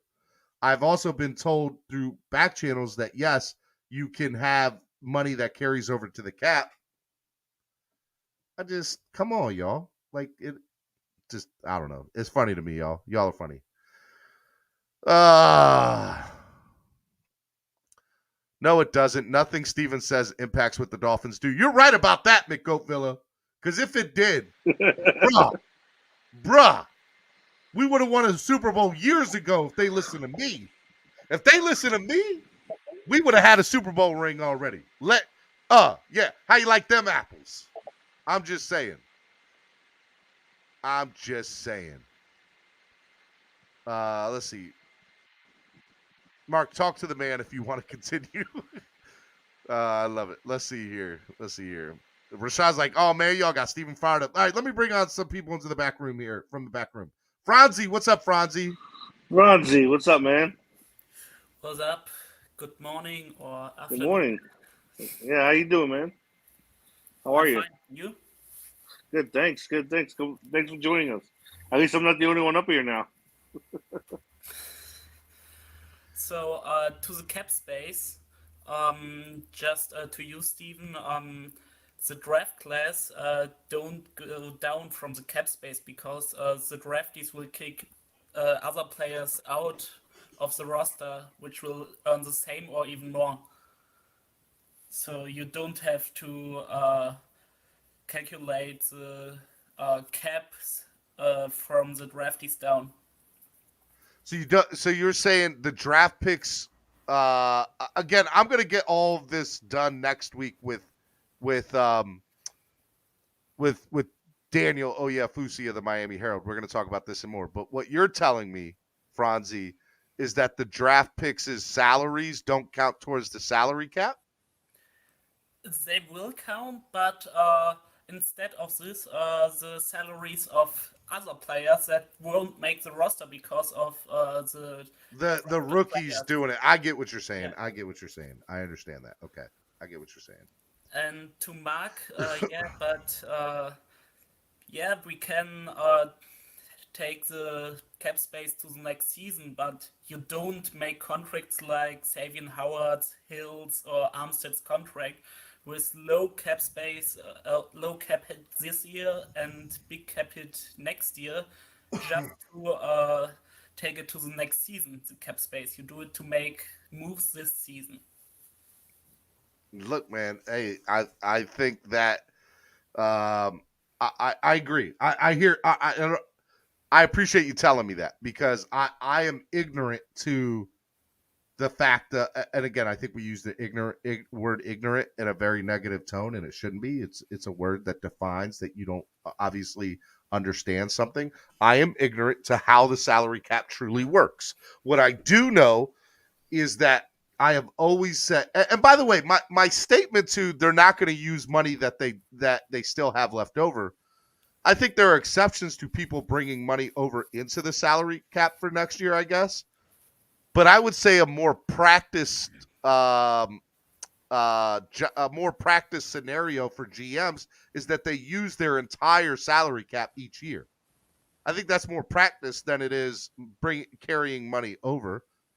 I would assume that that's the case. Again, I'm ignorant to it, but I would assume that that's the case. So if that is the case, it's still a somewhat accurate statement or a somewhat, I don't want to say accurate statement. It's more of a more educated assumption that if they have $20 million left this year, that they're going to use some of it on another free agent or two.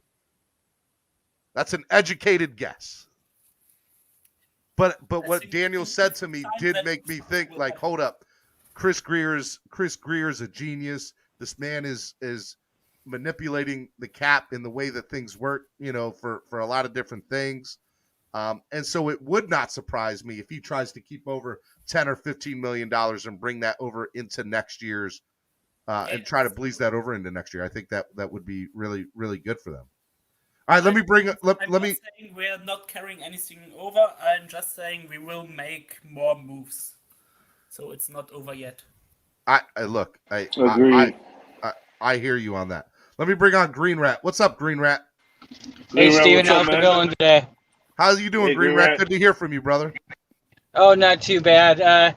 Your whole Brady thing, don't get too far off of that because, Gronk hasn't signed anywhere yet. So look, I guess he could be waiting on Brady.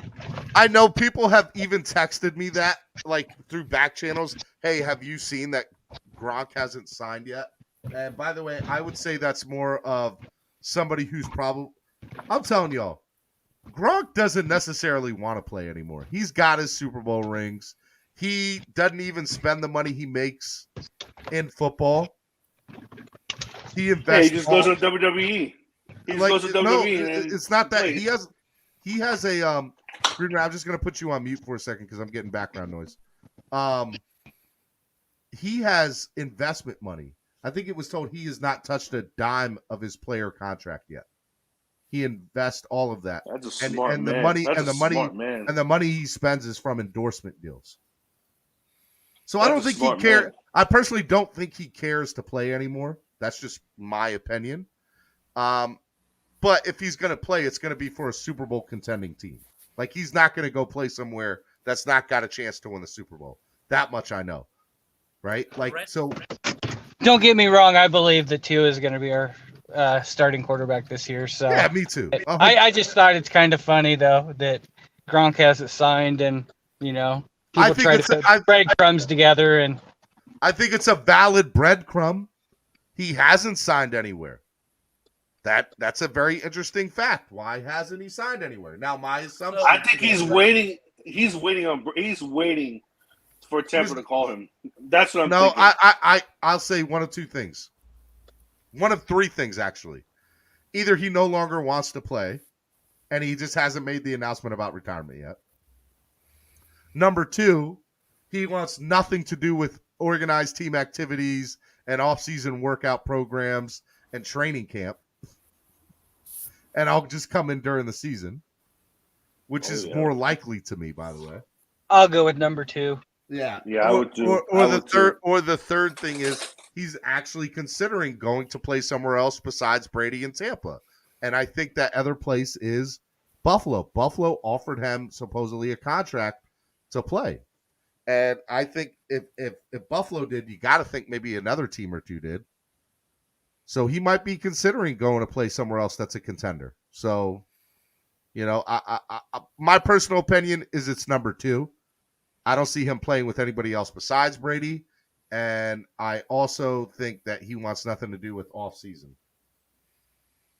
That's so just. I read an article last night about Gronk. So he was at an event, and somebody wanted to throw a few balls with him, and he said something like, "So I'm not touching a football because when I do, then I want to play again, but I'm not really sure if I want to return."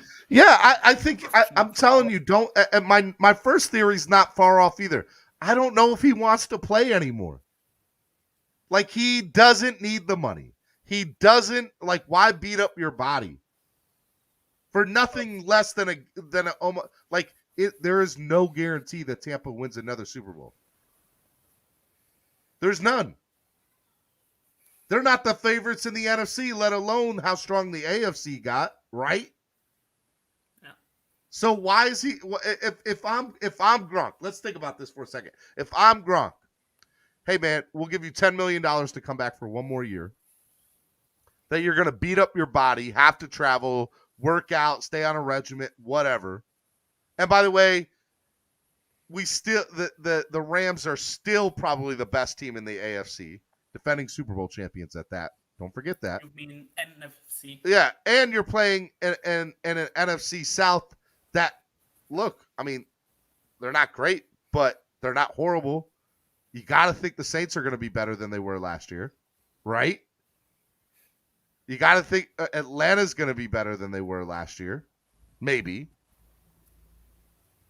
Look, I think personally, I think we've seen the last of Gronk. Here's what I think. One of two things. Either Gronk retires, which is more likely, or the second thing is he doesn't sign till training camp starts because he really wants nothing to do with off-season workouts and training camp. That's just me. And you know what? Maybe I'm wrong. Maybe he signs tomorrow. I don't know anything. I'm a morning show host. What the hell do I know? I don't know nothing. Don't listen to me. Don't take my word for it. I think. Go ahead, Steven. Let me bring on Lance. What's up, Lance? What's happening, brother?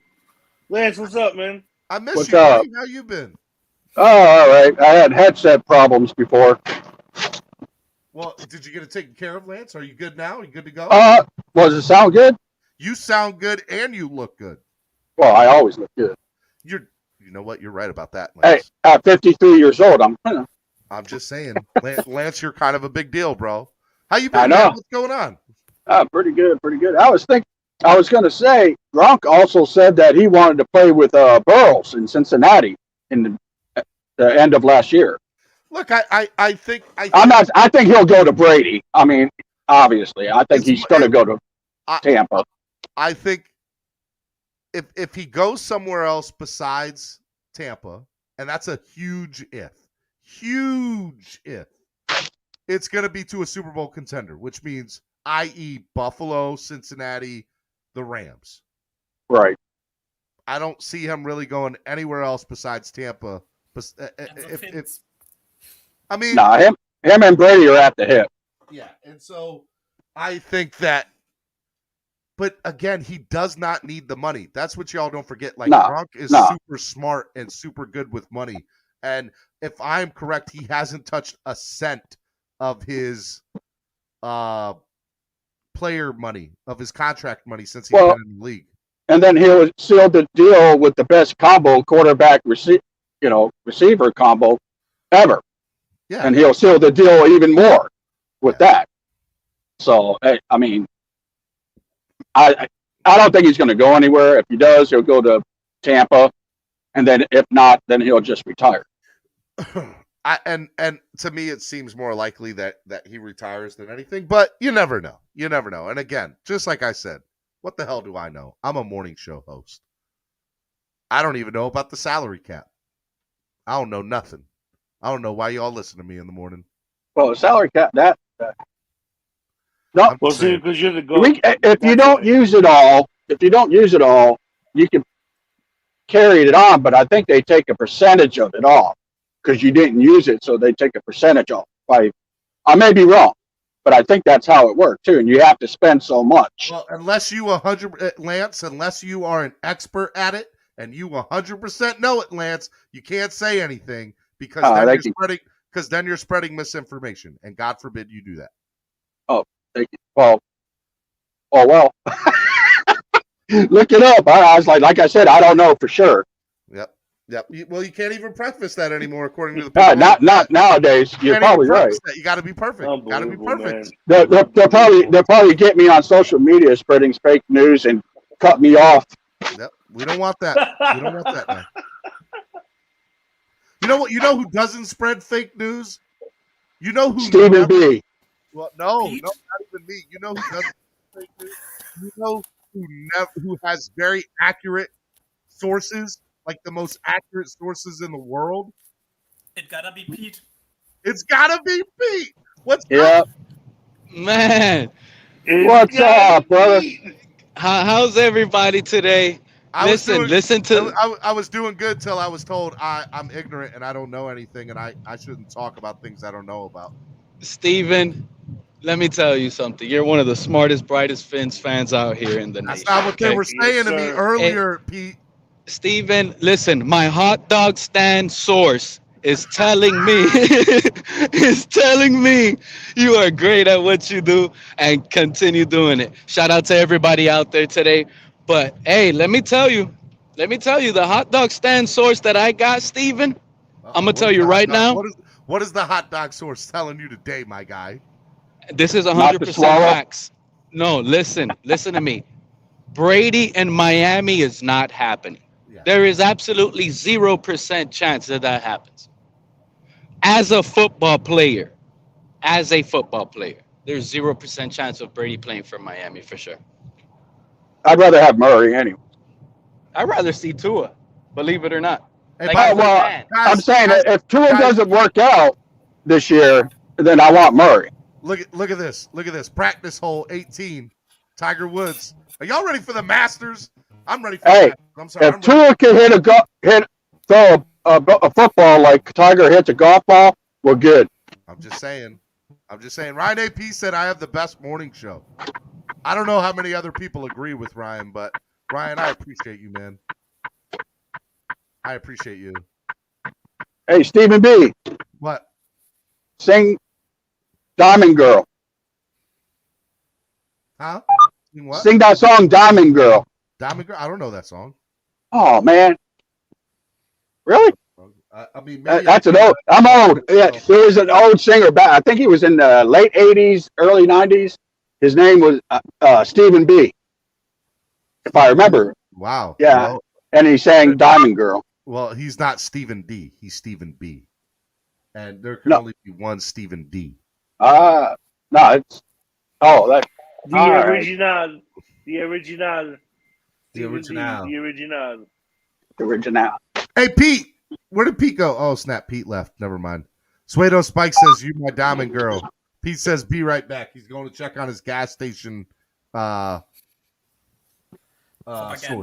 Attendant. Yeah, of course. Of course. Hey, what time did you guys stay on last night to Finn Stillgate? Not much longer. I think it was another 20, 30 minutes or something. It wasn't too bad at all. I think it was 12:30 maybe. Okay, that's a good time. That's Central Time.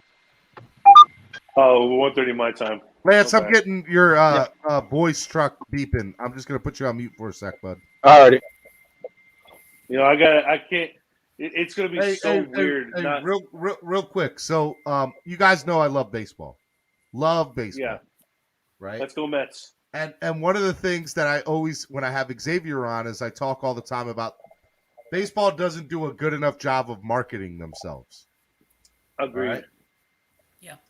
And so there's this new big name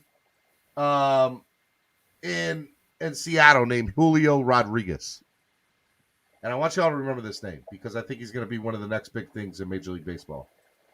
And Seattle on Twitter and on social media yesterday posted this interaction of him being told that he made the Major League Baseball team. And it's about a minute and a half long. And it's, if you don't cry, I would recommend you get a box of tissues. So here we go. Let's watch it real quick. You look comfortable in center field. I am. Yeah, I am. If you had to play center field in a big stadium with an extra deck on it, you think you can handle that? Yeah, come on. I think it's time, Julio. I think it's time. Bring on the J-Rod show. Okay? You good for that? Yes. Come here. Congratulations. You are a big leaguer, my man. That's all. Well, I'm not crying. You're crying. Sit down. I'm not done talking to you either. Congratulations. Thank you. It gets better. It gets better. Two things I'm going to tell you right now. Okay? Don't ever change how you play. Play with joy. Okay? And energy and be you. Don't change it. You got it? Your parents going to be okay if you play in the big leagues? I guarantee you. You think they can get to Minneapolis? I'm telling you, they will. They're already on their way. We talked. Your parents. Oh, yeah, that's awesome. Oh, yeah. Yep. I didn't see the whole thing, but this is awesome. He's on. It's on. He's on. Okay. I think you need to make a phone call to your mom and dad. Okay. When can I go call my grandma? I need to call my grandma. That was awesome, First of all, let me tell you all something. That is one of the best things Major League Baseball has done for their marketing ever. You look comfortable in center field. Maybe ever. I am. And I mean they were that good. But here's the best part. So they did this, and so already Seattle took wind of this and they moved it to a different level. And so J-Rod, I guess, has, like, they call it the J-Rod show. And they had him already sitting down talking with, like, big leaguers and doing a lot of, stuff where they're here it is right here. This is it. This is him right here. Let me put this on because I think this is good too. Up. Hey, hello. Welcome to Welcome. Oh my God, welcome to Welcome. What's up? Who put pineapple in their fish line? I put pineapple on my respect pizza. the people that does it, but I think it's a little weird.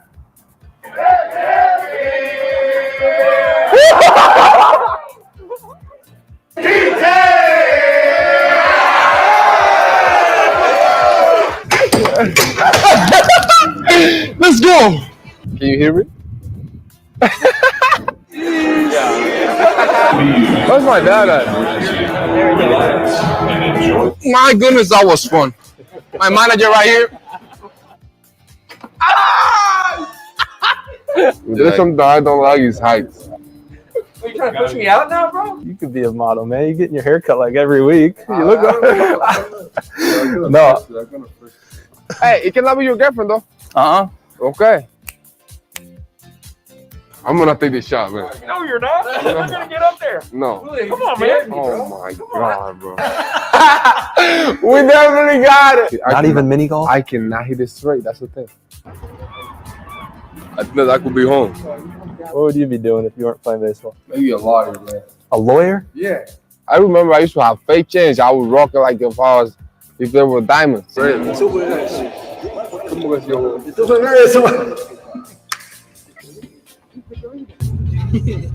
a little one-on-one date. Gotta do the work. Yeah, bro, this hot chocolate is fire. I'm hungry. Big man gotta eat. Laughing makes you live longer, man. I'm gonna live forever then. And now it's time to eat because I'm hungry, man. Yeah. For real. I like this kid, y'all. This kid is easily becoming one of my favorite players. This kid is fun. He's funny. So, I mean, let me just throw this out there. I talk a lot about sports and how sports are broadcasted and how you watch sports now and how you take in content and, YouTube being a big part of it. I do the morning show every morning, which I love to do. And I said one of the biggest things is baseball needs to do a better job of it. That's why I have whatchamacallit. I have Xavier on every couple of weeks. Xavier came on like 4 or 5 months ago. We developed a relationship off camera, and now that relationship is starting, to get better, and we talk all the time via text. And we've said behind closed doors, I'm like, baseball out of all the 4 major sports, hockey, basketball, and football, they do the worst job of promoting their sport on social media. And so I said, imagine if baseball had Hard Knocks, right? So that little clip that you saw the Seattle Mariners and Major League Baseball do, where he's how many people, even if you don't watch sports, are like, that's pretty cool, a guy getting news about that, right? Like, even if you don't watch baseball, you're like, I'm intrigued about that, right? And then the other thing that I think is cool is seeing a guy that has a personality, the way Julio Rodriguez for the Seattle Mariners. Who? The Seattle Mariners. I want to watch Seattle Mariners baseball now because of this guy. Because of 2 clips on social media. Baseball and sports in general just don't know how big. Like social media can be for them, and how it can literally drastically change their image, the game, and whatever. Gatekeeper, man, you are killing me, Gatekeeper. I'm putting you in timeout, Gatekeeper. I normally don't even address it, but you're going in timeout. Yeah, man, like I just for me it's I love that stuff, man. And so I was really impressed with the way that they did it and how they wanted to go about doing it. And yeah, so I don't know what y'all thought about that. Alexander, I know you're a baseball fan, so I don't necessarily, but Lance or Green Rat, like, do you guys watch baseball? Sometimes. Okay. My team's the Dodgers. Okay. But I like the Dodgers because they used to play down in Fort Lauderdale for spring break during, way back when. Back in the day when I was living in New York, they had a special about the Mets. It's called Inside the Mets, and they used to follow the team around, with their families, and each week they'll have a different player, and they'll follow their families around, what they did before they started playing, where they're from. That's the kind of things I like to see. I like to see where the players are from, how they became players. Where they from originally. Where they had their families.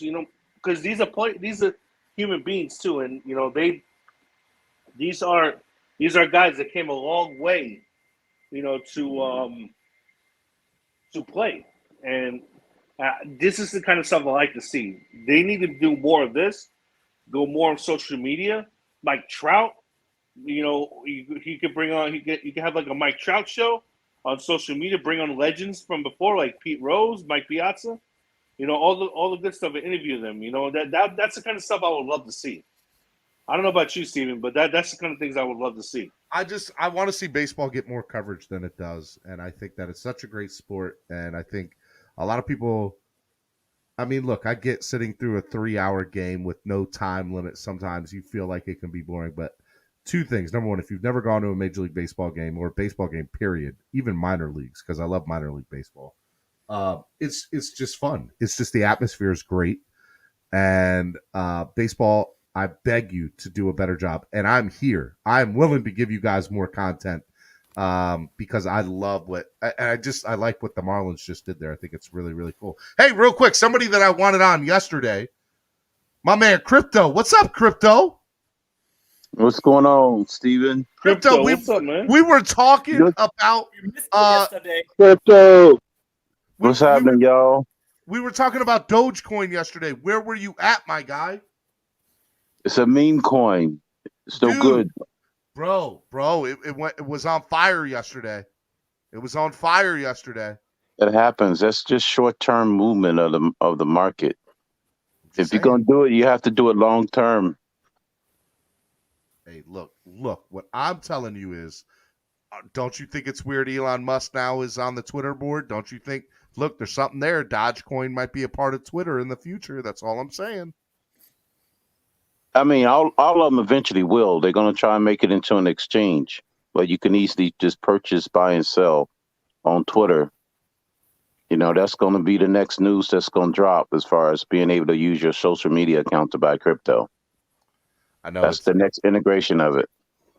Well, you know, to keep it in the sports realm, there's some some sporting venues that you can buy sporting event tickets. Yeah, the Nationals have embraced the Luna network to be able to use their stable coin to start buying Nationals memorabilia, tickets, the stuff at the concession stand. So the Nationals Park has already embraced it here in DC. Really? I did not know that. Again, I love the baseball stuff. The baseball is really going hard on it as far as being able to use it as a stable coin. So they're starting to integrate it. You know what's hilarious about that, though? They do such a bad job of marketing, especially to a younger generation. And who uses crypto? The younger generation. So right. My hope is that the marketing is right behind them with this, that they go hand in hand, the crypto and the marketing with it. Such a good segue. 6 out of 10 millennials are using crypto now. 6 out of 10 millennials are using crypto, and the number one crypto, I assume, is Bitcoin and lithium, or what is it? Litecoin. Well, yeah, Bitcoin is the main one. Yep. Well, that's the granddaddy of them all, Steven. Hey, look, man. Look, I know you say that Dogecoin is a meme coin, but I gotta think that, you know, look, I think that it's going to be a bigger cryptocurrency. Yeah, they're going to have like other projects, people that takes over the network. Will it ever get to $40,000? No, but I could see it down the road. It's a fork of Bitcoin when you think about it. It's a fork of Litecoin and Bitcoin. Well, then I mean, they're forks of Bitcoin. So I gotta think down the road it'll be you know, a whatchamacallit. It'll be you know, $1, $2, $3. You don't think it'll get to that? I mean, it can. Well, anything in crypto can know, but it's just a matter of the market cap. You got to look at the total market cap, how many coins outstanding versus the price it is. That's how much money has to be poured into it to reach that target price. If y'all want to donate in Dogecoin, I am all about Dogecoin donations right now. I'm just saying. It's Dogecoin. I will accept donations in Dogecoin. You should be accepting Bitcoin too. You got to help me set up that thing. You said if I said I can get a wallet or something and I can get donations that way. Yeah. Uh-huh. But you can, but you can do that. I mean, I have the Cash App. I assume you can do that on Cash App too, Bitcoin. I mean, you can. You have to give them your wallet address for the donation on your page or on your social. That is, it's $, it's $MSM Podcast Network. Right, but you have to paste your QR code that's connected to your Bitcoin account on your Cash App if you want that as your donation account. You have to put I got you there as well, the QR code. So the QR code that I have up here right now is for the money one, this one. Right. And it's a separate one for Bitcoin, and then that'll deposit right into your Bitcoin. Y'all don't even understand. I'm learning stuff up here. Y'all can't get this kind of coverage nowhere else. Y'all getting some knowledge today. Dropping knowledge on y'all boys. Hey Pete, what's up, Pete? Nothing much, man. Back up here. Crypto talk. What's up, crypto? What's up, Pete? What's not going much, on, man? I'm not here to give anybody gas station source. Let me tell you, I spoke to a buddy of mine, and I'm here to give some crypto advice, but I'm not an advisor. But I'm here to tell you to advise and listen, and I recommend you listen and actually do what I'm telling you to do right now, because it is going to be beneficial only if you have, money to spend. Say, crypto? What are we supposed to say, crypto? I know. I know. Crypto, help me out. What are we supposed to say? We're not giving advice. We are not. Yeah. Or just simply say you're not a financial advisor. Or everything's going to zero. Look, but hear me out, guys. Hear me out. This is because I really had, I have Dogecoin. I have as well, but listen, when you think about the US dollar, if you're not in US or whatever, but listen to me here. When you think about the US dollar, it's unlimited. You can print this. It never stops. There's only one cryptocurrency that's considered a meme, right? But that's being backed by one of the most powerful men in the world. That this is going to float around $1 soon. It doesn't matter if it doesn't have to get to 40,000 a coin. It might never, because it's an unlimited cap to this. It's almost like the US dollar. This is what I was told is going to replace, not the US dollar itself, but doing online transactions. And this let is me pretty tell you, much going to be the safest bet way. Pete has gas station attendants. Gas stations. I got everybody. You got a hot dog stand. My neighbors are all right with me. A whole bunch of good stuff over here. But that's all I want to say. All of these other ones that are high price, you can invest your money in that long term. That's fine. But Dogecoin, in my opinion, there's an unlimited amount, and it can and will float around the dollar mark. I don't ever see it getting it to Bitcoin status, because Bitcoin, there's a cap to it. That's not. Yeah. Look, cryptocurrency, if I break it down to you guys, think about it like this. There's going to be $1. There's going to be a $5. There's going to be a $10 bill. And there's going to be a $20 bill, a $50 bill, and a $100 bill. That's pretty much what's going to happen with the cryptocurrency to do online exchanges. Do you agree with that, Crypto? Do you think he's right? No, some senses, but he was kind of conflating it with a stable coin versus an actual coin that moves. Okay, but this is what I'm telling you. It's a meme coin, but it still has validity and weight to it, and the goal for them is to be there and try to get there just to be $1. I promise you. I don't ever see it. To turn it into an actual real working project, that's usable. That's, in order for it to get to that point. That's all I'm saying is right now is the time. All right, real quick. Anthony says, panel, the reason why baseball specifically struggles with marketing their players is because it's too expensive for fans to do these player autograph and memorabilia signings. Disagree. Football doesn't have that problem. Yeah, Basketball I disagree doesn't have with that problem. too. Basketball is huge. It's probably the best. Basketball's bigger than But you want Anthony goes on to say, because back in the 60s, 70s, and 80s, 90s, bands were able to go on the field for free and get autograph from players. Who went on the field for free? And memorabilia for a lot cheaper. I don't exactly know what you're citing there, but I will say to the first part of your statement, I think that's inaccurate. I don't think that's I don't agree. They used to have days to where events after the game where, like, for example, children could run the bases. They still have that at Baltimore, just so you know. They still have that on Sundays or whatever. We still have that at Baltimore. But well, that's because the Orioles are the last place and the worst team in Major League Baseball. That's neither here or there. But to my point, okay, basketball doesn't have that problem. Football doesn't have that problem. Heck, even hockey doesn't even have that problem, right? So, but I'll just go basketball and football to your examples here. And to answer your question, why, or to the statement, baseball has a problem with marketing because baseball wants to control it. Does the NBA control how their game gets marketed? No, it's worldwide. I can go make a video on YouTube right now of highlights and it's not going to get flagged. Football's the same way. I'm not going to be asked to take it. I can't make money off the highlight, but they won't take it down that I'm aware of. Because I've seen plenty of highlight videos on YouTube. Baseball. Demonetized or take it down when you mean? Yeah, demonetized. But baseball doesn't have baseball has so many problems because number one, to me, this is my opinion. Not that football doesn't have the issue too, but it's a good old boys club, right? Like they think that the way it's billionaires versus billionaires, and they think that any way that they do it is the way that they need to do it. Baseball. Look at what Seattle just did with 2 tweets for Julio Rodriguez. They have a YouTube morning show on South Florida in Miami talking about a baseball player in Seattle, Julio Rodriguez, off of 2 tweets.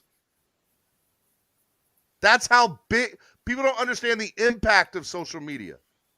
Mm-hmm. And if baseball were to, and baseball is getting there. Baseball this year is going to do 80 games on Amazon, on Apple Plus. Getting in the mix on with baseball. Yep, and Amazon. Amazon is too. Amazon and Apple TV are both getting in on the mix, and YouTube. I'm not surprised with Apple. But that's not where it needs to stop. That's not its ceiling. Where it should be is baseball should have stuff on YouTube, Twitch, social media. Like they should be doing Instagram Live every day at batting practices. Yeah, of all of Like every day. Like imagine. Let's take it. If you're a Marlins fan and you want to do every Wednesday or every Tuesday and Thursday, do batting practice live with the players on Instagram, and give Jazz Chisholm on Tuesday the camera. And that all brings you do, excitement to the game, Steven. yep, That'll bring extra 100%. excitement. Imagine if they did that. Imagine if they did Instagram Live during batting practice on Tuesday afternoons with Jazz Chisholm. You know, the NBA does something similar to that on the TNT network and the other network. They do the shoot-arounds now. They do the shoot-arounds. All the shoot-arounds. 100%. Pre-game warm-ups. You can. The NBA is doing something similar to that. And by the way, don't charge people for that. Right. Oh, we could do that content, but we'll put it on the MLB app with people that pay the $124 a year for MLB TV. By the way, if you have T-Mobile on Tuesdays, they're doing MLB TV for free, so you can get out-of-market games all year for free for Major League Baseball if you have T-Mobile. But wait a minute, what happened with T-Mobile? Say that again, Steven. On Tuesday, they have the app on their phones that you can download. T-Mobile Tuesdays? Yeah. Yep. And they have you can get the MLB TV app, which is basically NFL Sunday Ticket for Major League Baseball. Mm-hmm. And you can get MLB TV for free all year if you download. If you go to the Tuesday thing, and they have a link there, a special code. Oh, that's cool because I'm on T-Mobile network, dude. So next Tuesday, go to your thing, download the free MLB TV app because it's awesome. You know. There's the link through the T-Mobile Tuesday app. Yep, and you can get and then you'll get to watch all the out-of-market games for free the whole year. Oh, okay, that's cool, dude. Is it only showing the local team, or can I watch my beloved Cubbies, America's team? Where do you live? No, you can watch it. I'm in the National Park. Well, then you'll be able to watch every single Chicago Cubs game this year. Oh, because I'm out of that area. You're out of market. Yeah, 100%. Okay. You just that's awesome though, right? So I just told you get to watch every Cubs game for free this year. For free this year. That's cool. So Alex, you heard that? You get to watch America's team for free this year. Make sure you check that.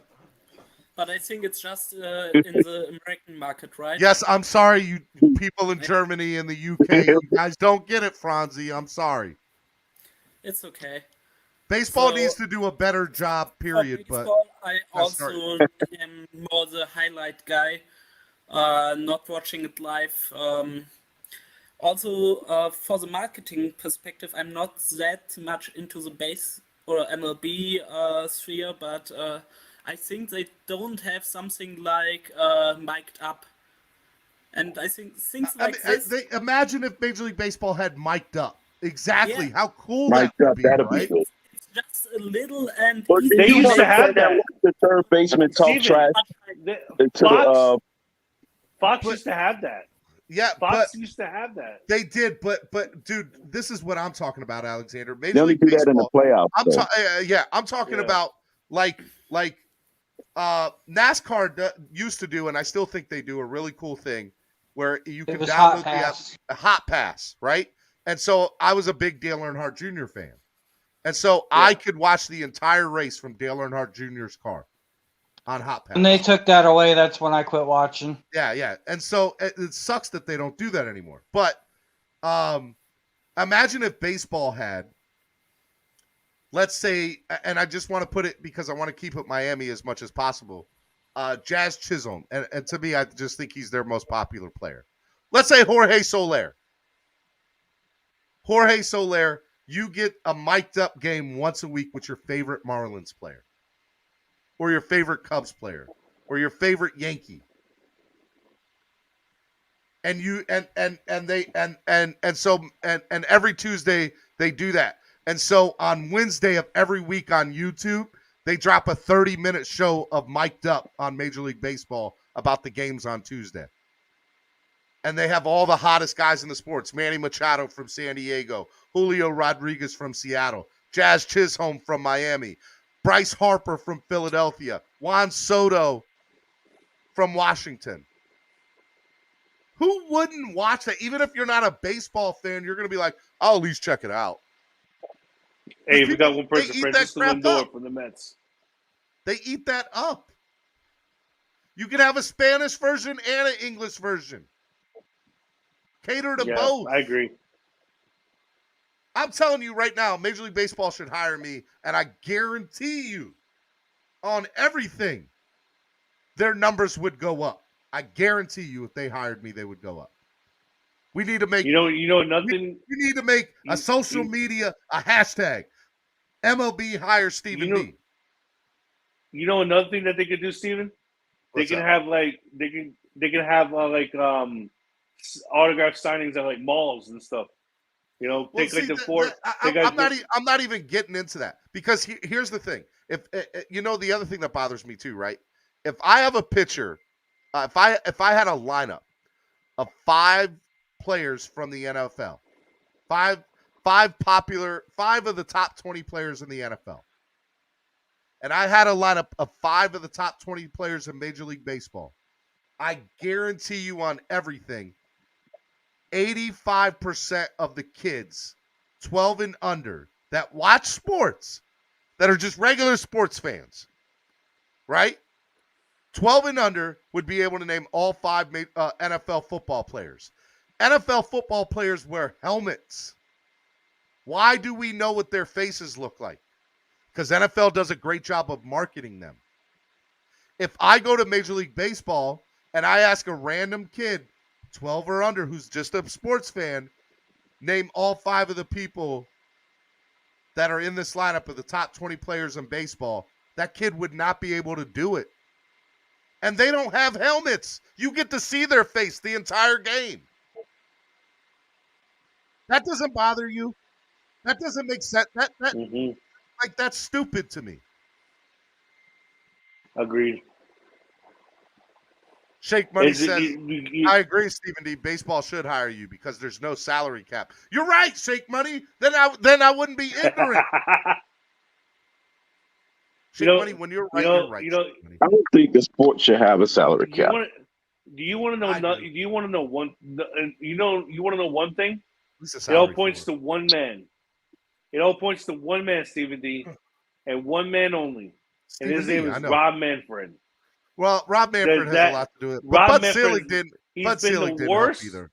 He's been the worst and the most pathetic commissioner I have ever seen in my entire life of watching all sports. Well, he's the worst. It's so funny that you say that, right? So, like, people want to hate on Roger Goodell and David Stern a lot, right? Yes. So I go to those two guys. David Stern did more for his league than anybody in the history of the NBA. Like, he turned the NBA into a multi-billion-dollar sport and turned it from a national sport and to Adam an international Adam sport. Silva has continued that. 100%. Continued that tradition. 100%. And then you go look at Roger Goodell. You say what you want about Roger Goodell. A lot of people don't like him. I get it. I understand it. But let's call a spade a spade. Like, football is the number 1 sport in America for a reason. And I'm not saying Paul Tagliabue didn't have a lot to do with that, but Goodell has taken it to the next level. He really has. You know, and he's made it a global. He's made it a global sport. 100%, right? So you go look at Rob Manfred and Bud Selig. Bud Selig to me is the biggest hypocrite in all sports. I have so much negative things to say about that man. And then you're not the only one. and Rob Manfred is the same way too, because Rob Manfred has had so many opportunities to cater to young generations of the sport and doesn't do it. And so I like what Flipside Fishing just said. He says, baseball is a boring sport to watch. A lot more fun to play. Slow-moving sport. I think it's how you digest content. Let's state, for example, right? You know one of the cool things that Major League or the NFL did with NFL Sunday Ticket? On Tuesday of every week, they have condensed versions of the game where you get these 30-minute games for the NFL, right? Imagine if baseball did that on YouTube or Amazon or Apple, where Tuesday of every game or the next day of every game, you have a condensed version. Alexander, I'm putting you on mute because I feel like I'm listening to a waterfall. Sorry. I imagine if Major League Baseball at the end of every week did that, where they had a condensed version. Instead of watching a 3.5-hour game, let me watch a 15-minute highlight. Now, I will say Major League Baseball actually started doing something like that last year on YouTube, where they started showing the highlights, and I thought that was a good thing. I did think that was a good thing. You want people to sit and watch a 3-hour sport? Flip side is correct. People don't want to sit and watch it. But people don't want to sit and watch it because they don't know when to get excited. If you started advertising your big moments, people would start watching, starting to watch the game more in whole because they want to be there live for those big moments. And so baseball has a lot of work to do, but it can be done. And I love baseball, and I'm telling you, I think that there's so many little small nuances that they can do that are just so big, and they just need to do a better job of it. And I'll say this, I think it's on the teams to do that. Because all that stuff that you saw about Julio Rodriguez was from the Seattle Mariners.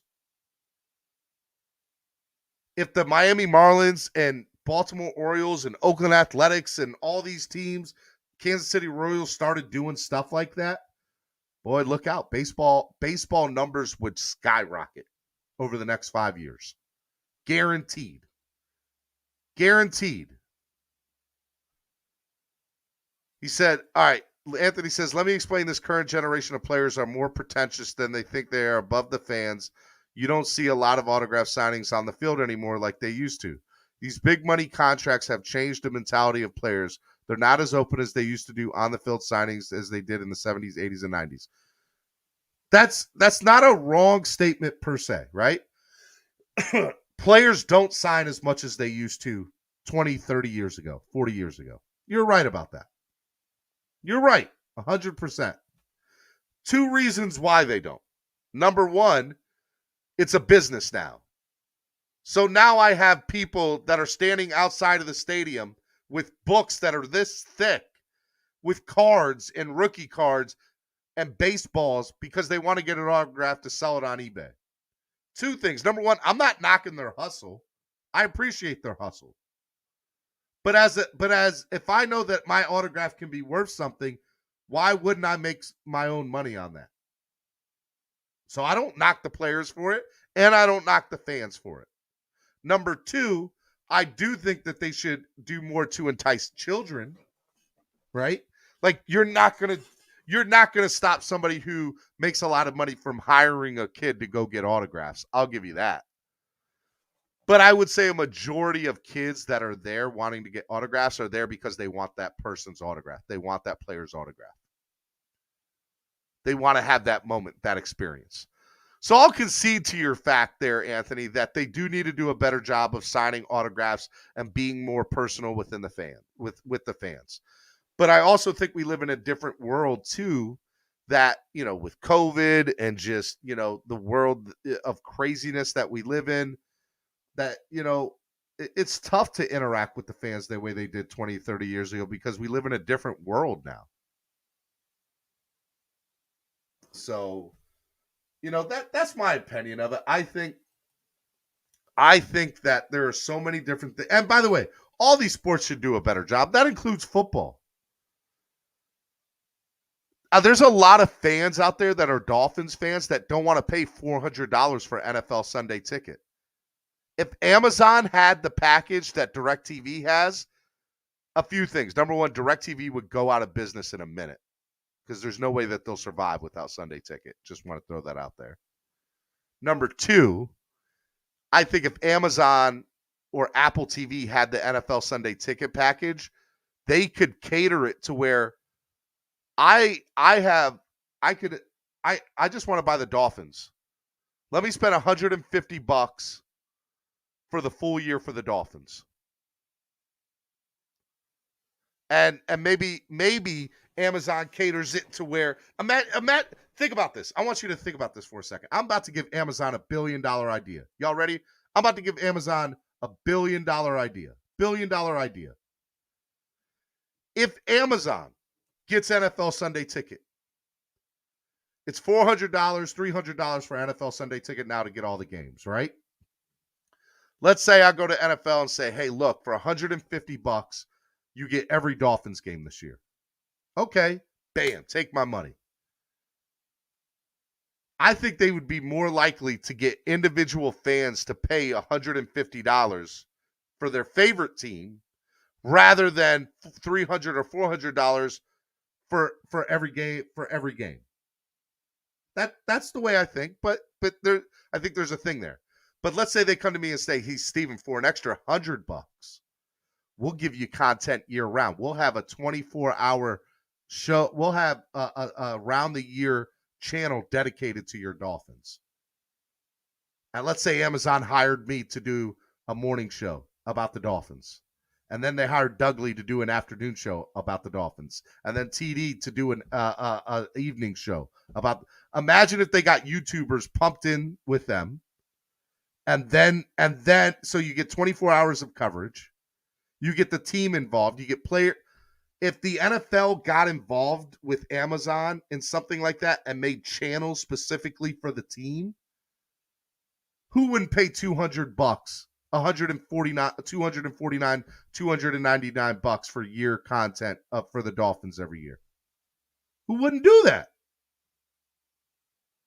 Take what YouTube is doing, which is us. Take what you already have in the product that you. If they were to merge those two worlds together, I guarantee, man, Amazon would be some amazing content. We'd be competing with them, and I guarantee you, people would pay it.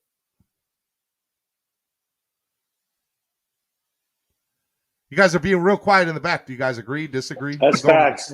That's fact. That's facts. That's facts right there. I agree with that, Steven. Yeah. So we gotta do something. We gotta do something. They gotta do something to make. I just gave Amazon $1 billion idea. Hopefully they pick me. I'm gonna get Jeff Bezos on the phone right now.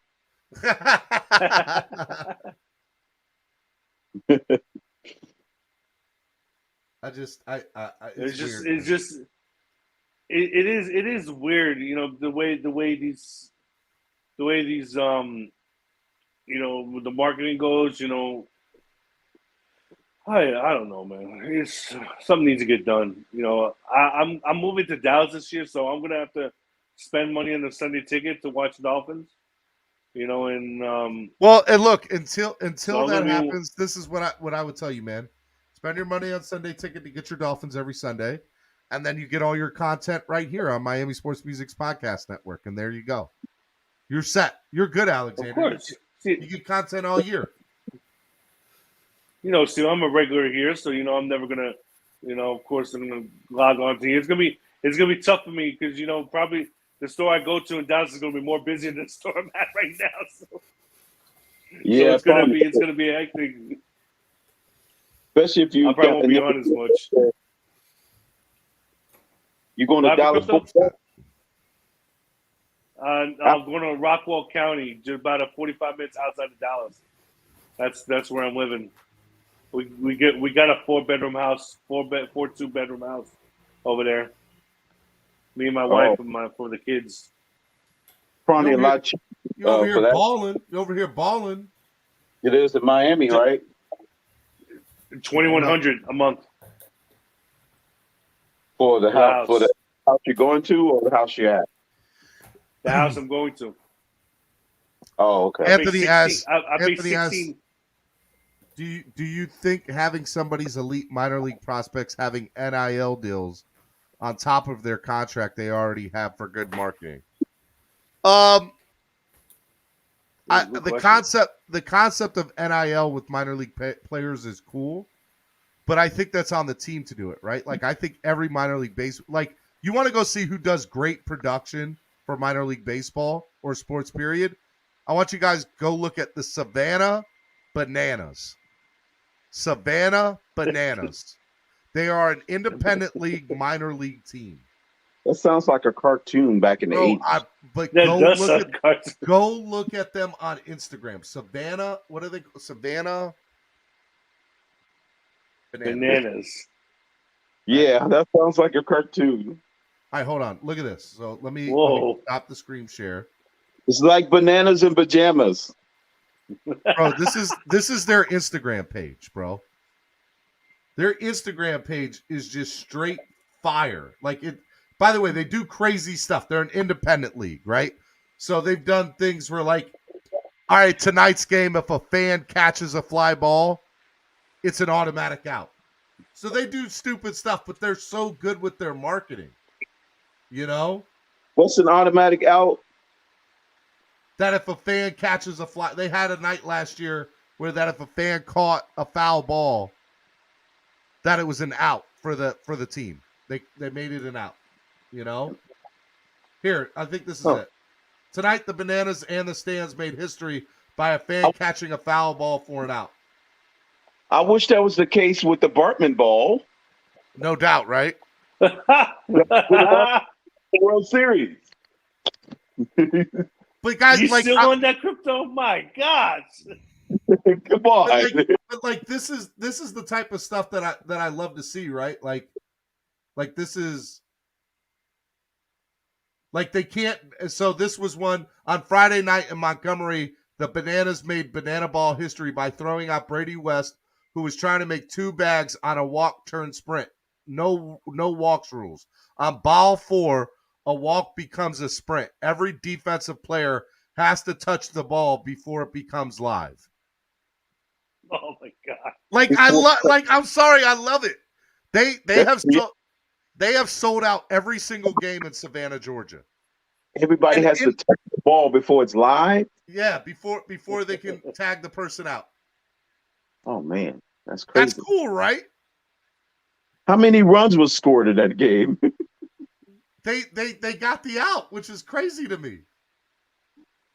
You know, what else have they done? Like this is the robot ups. MLB was I think this is just a funny video of the umpire dancing.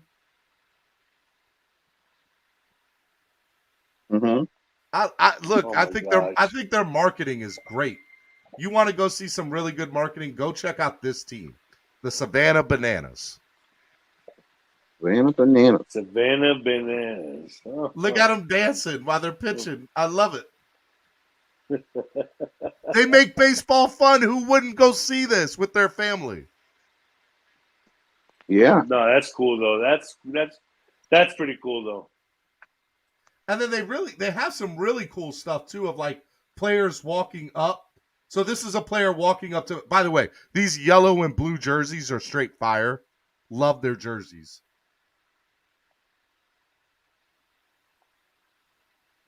So this is them walking up to their at bat. Imagine if Instagram did this for the Mets. I'm serious, dude. This is how you make content right here. Yeah. That's true. Yep. Yeah. It makes me want to do such a better job of social media on my channel, but it's so like doing the show. I need somebody else to do this because it's so tough. It's so tough. This is a whole other job in itself.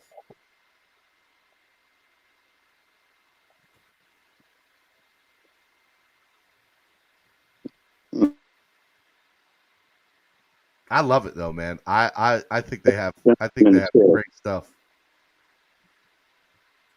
What was he doing there, Steven? What was he spinning them around?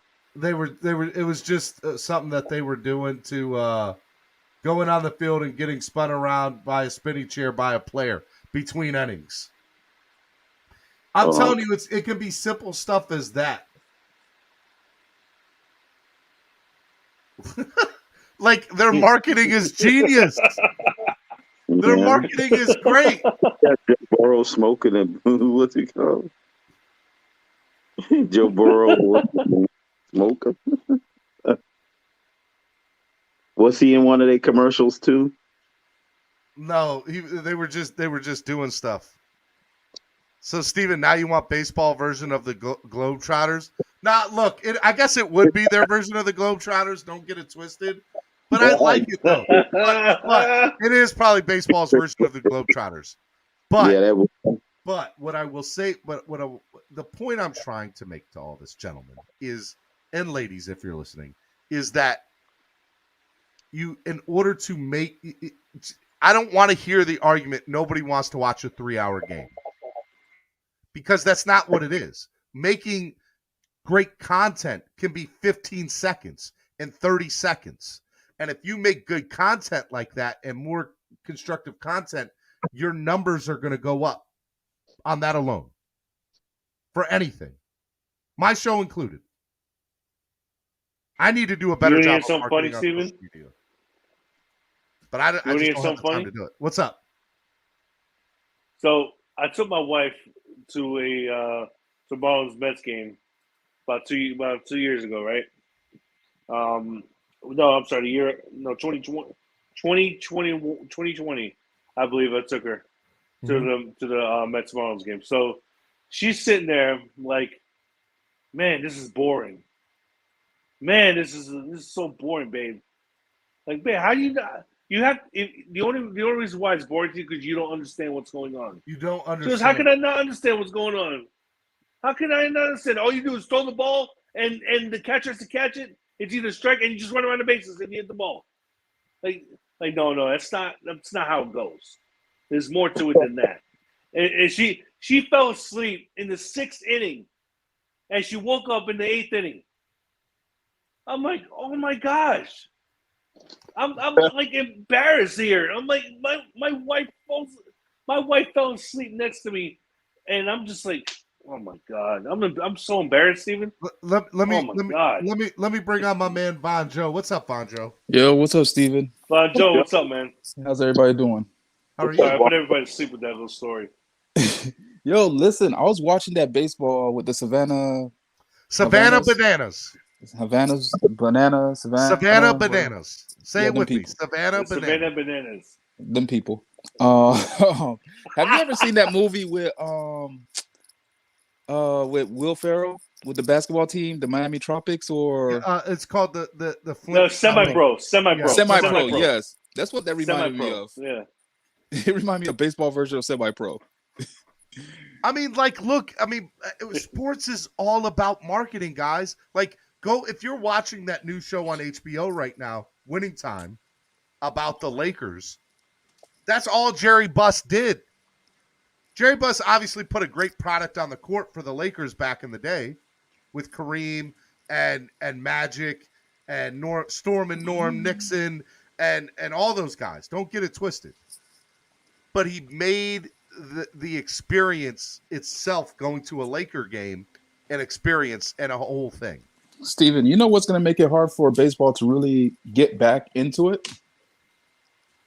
Is first, kids playing baseball. Less kids are playing baseball. More kids are playing other sports, right? So that's one. There's still a lot of T-ball people, though. In America, guys. T-ball, past T-ball, I'm talking about, Steven.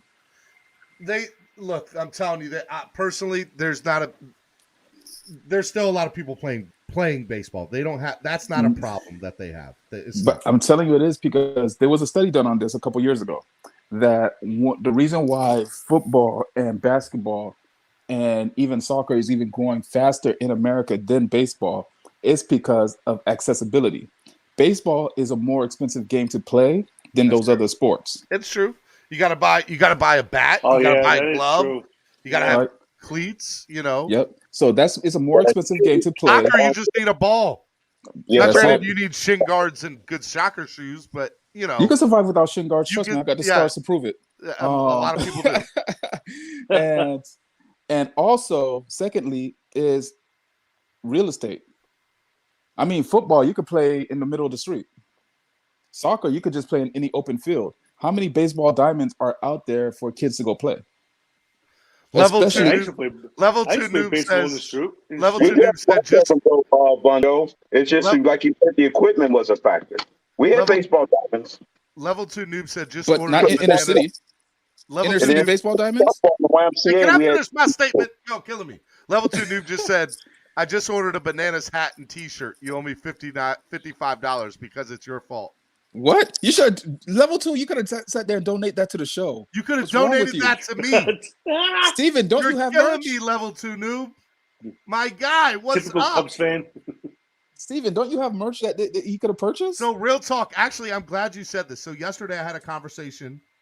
Who put it in the chat? Say it on the channel if you're on right now on the panel. Who would buy a Clock Blockers T-shirt and hat combo setup? The hat, yeah. T-shirt, I don't know, but a hoodie, I'm more of a hoodie person. So I like working out in hoodies. I'm thinking about making a spread. I'm thinking about selling the spread kindness T-shirts. With the Clock Blockers. Listen, with the Clock Blockers logo on the back, and then doing a Clock Blockers logo hat. I would definitely buy a spread kindness hoodie. Yes, same here. I would too. Well, right now I think I got to do the shirts first. No, you don't. Just jump straight to hoodies. Hoodie gang. Well, bro, hoodies are expensive, bro. Yeah, you got me there. Who's like a hoodie by itself will be like $50 with shipping. Like All right, I'll do shipping for free, but who's spending $50 on a Spread Kindness Friday or a Spread Kindness hoodie? Von Joe said I would. I got to do a big order though. Good. I got to at least do like 10. Listen, if it looks good, I will sit there and buy it. If it's a good looking hoodie, listen, that's a hoodie I can rock to the gym while I work out and spread kindness at the same time while I clang and bang. Squid Game says shirts, not hoodies. Put it in the chat. As a matter of fact, here, I'll do this. I'm gonna do a poll. Here's the reason why I say shirts, hoodies over shirts, is hoodies are more consistent. T-shirts, I have a thing with T-shirts where it got to be a good material. It can't just be any other T-shirt. Like T-shirt material has to be good T-shirt material.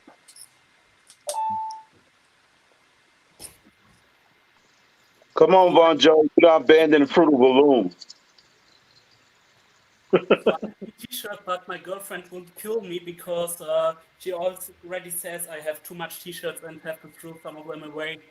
You can't have enough. You got to buy from the #1 Miami fan morning show. Listen, Crypto, I'm more of a Hanes guy myself, but I used to be Fruit of the Looms.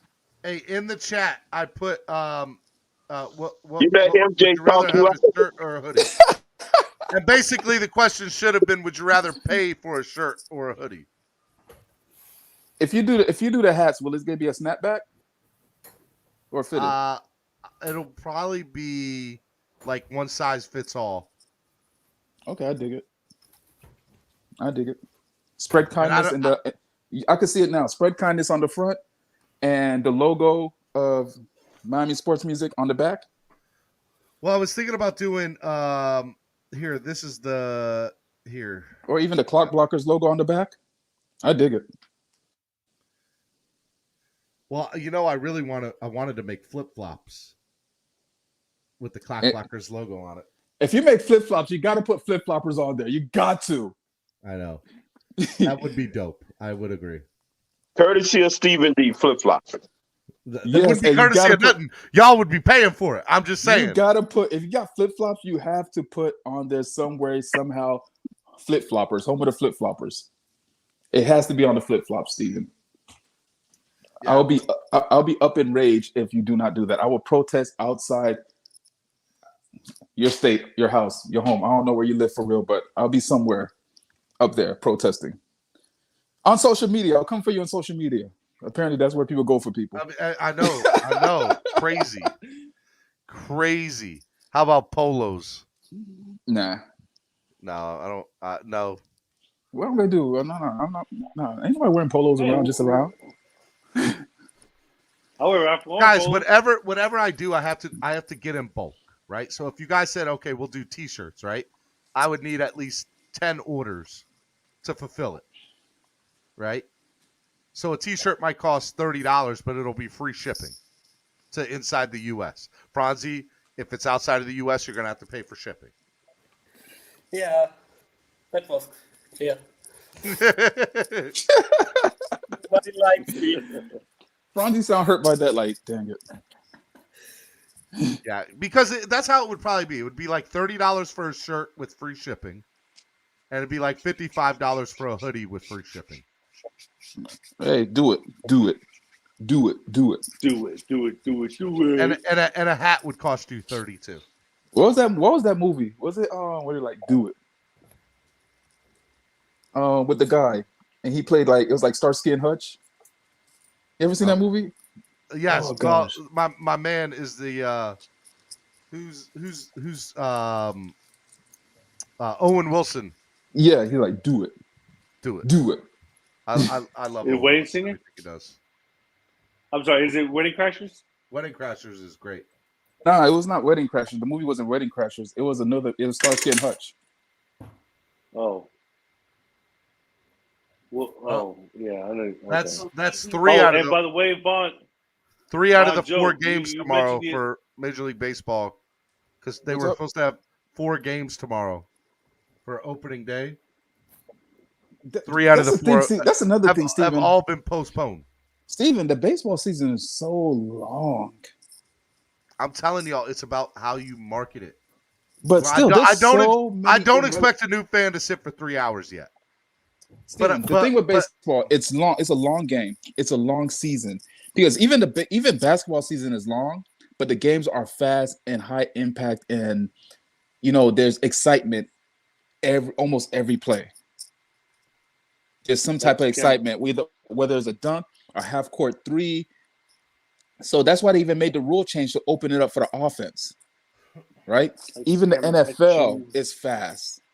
They made rule changes for the offense to open it up, so more spectacular plays are happening, right? And baseball is just so long, and it's such a long season. It was Starsky and Hutch. Action. I'm sorry, Miss Jackson. I mean, I went to a baseball game before. My first baseball game was in the Marlins game, and I was in the sun, and I was mad because I was drinking, and I was just hot, and the sun was just baking me. And now you have liquor in you, and the sun is baking you, and the game is so slow. And I'm like, why am I still here? And it was like in the 5th inning, and I was like, wait, there's 4 more innings to go? No, I'm done. I was like, no, I'm going home. I can't do this no more. I was like, yo, I'm cooking right now. I'm sorry, Miss Jackson.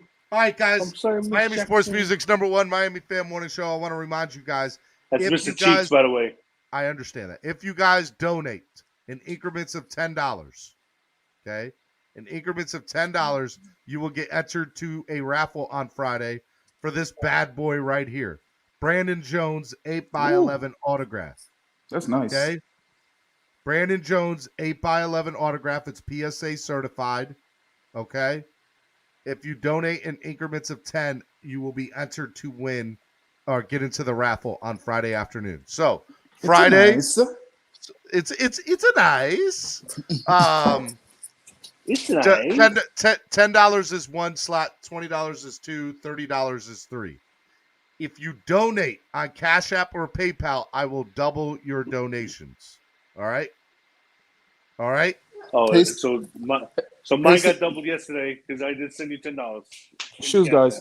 Hey, Steven, I gotta go. I gotta get the kids to the park before I go to work. So they gotta have their time at the park. Final thought of the day. Final thought of the day is actually, you know what? Let me go ahead and get Alex mad.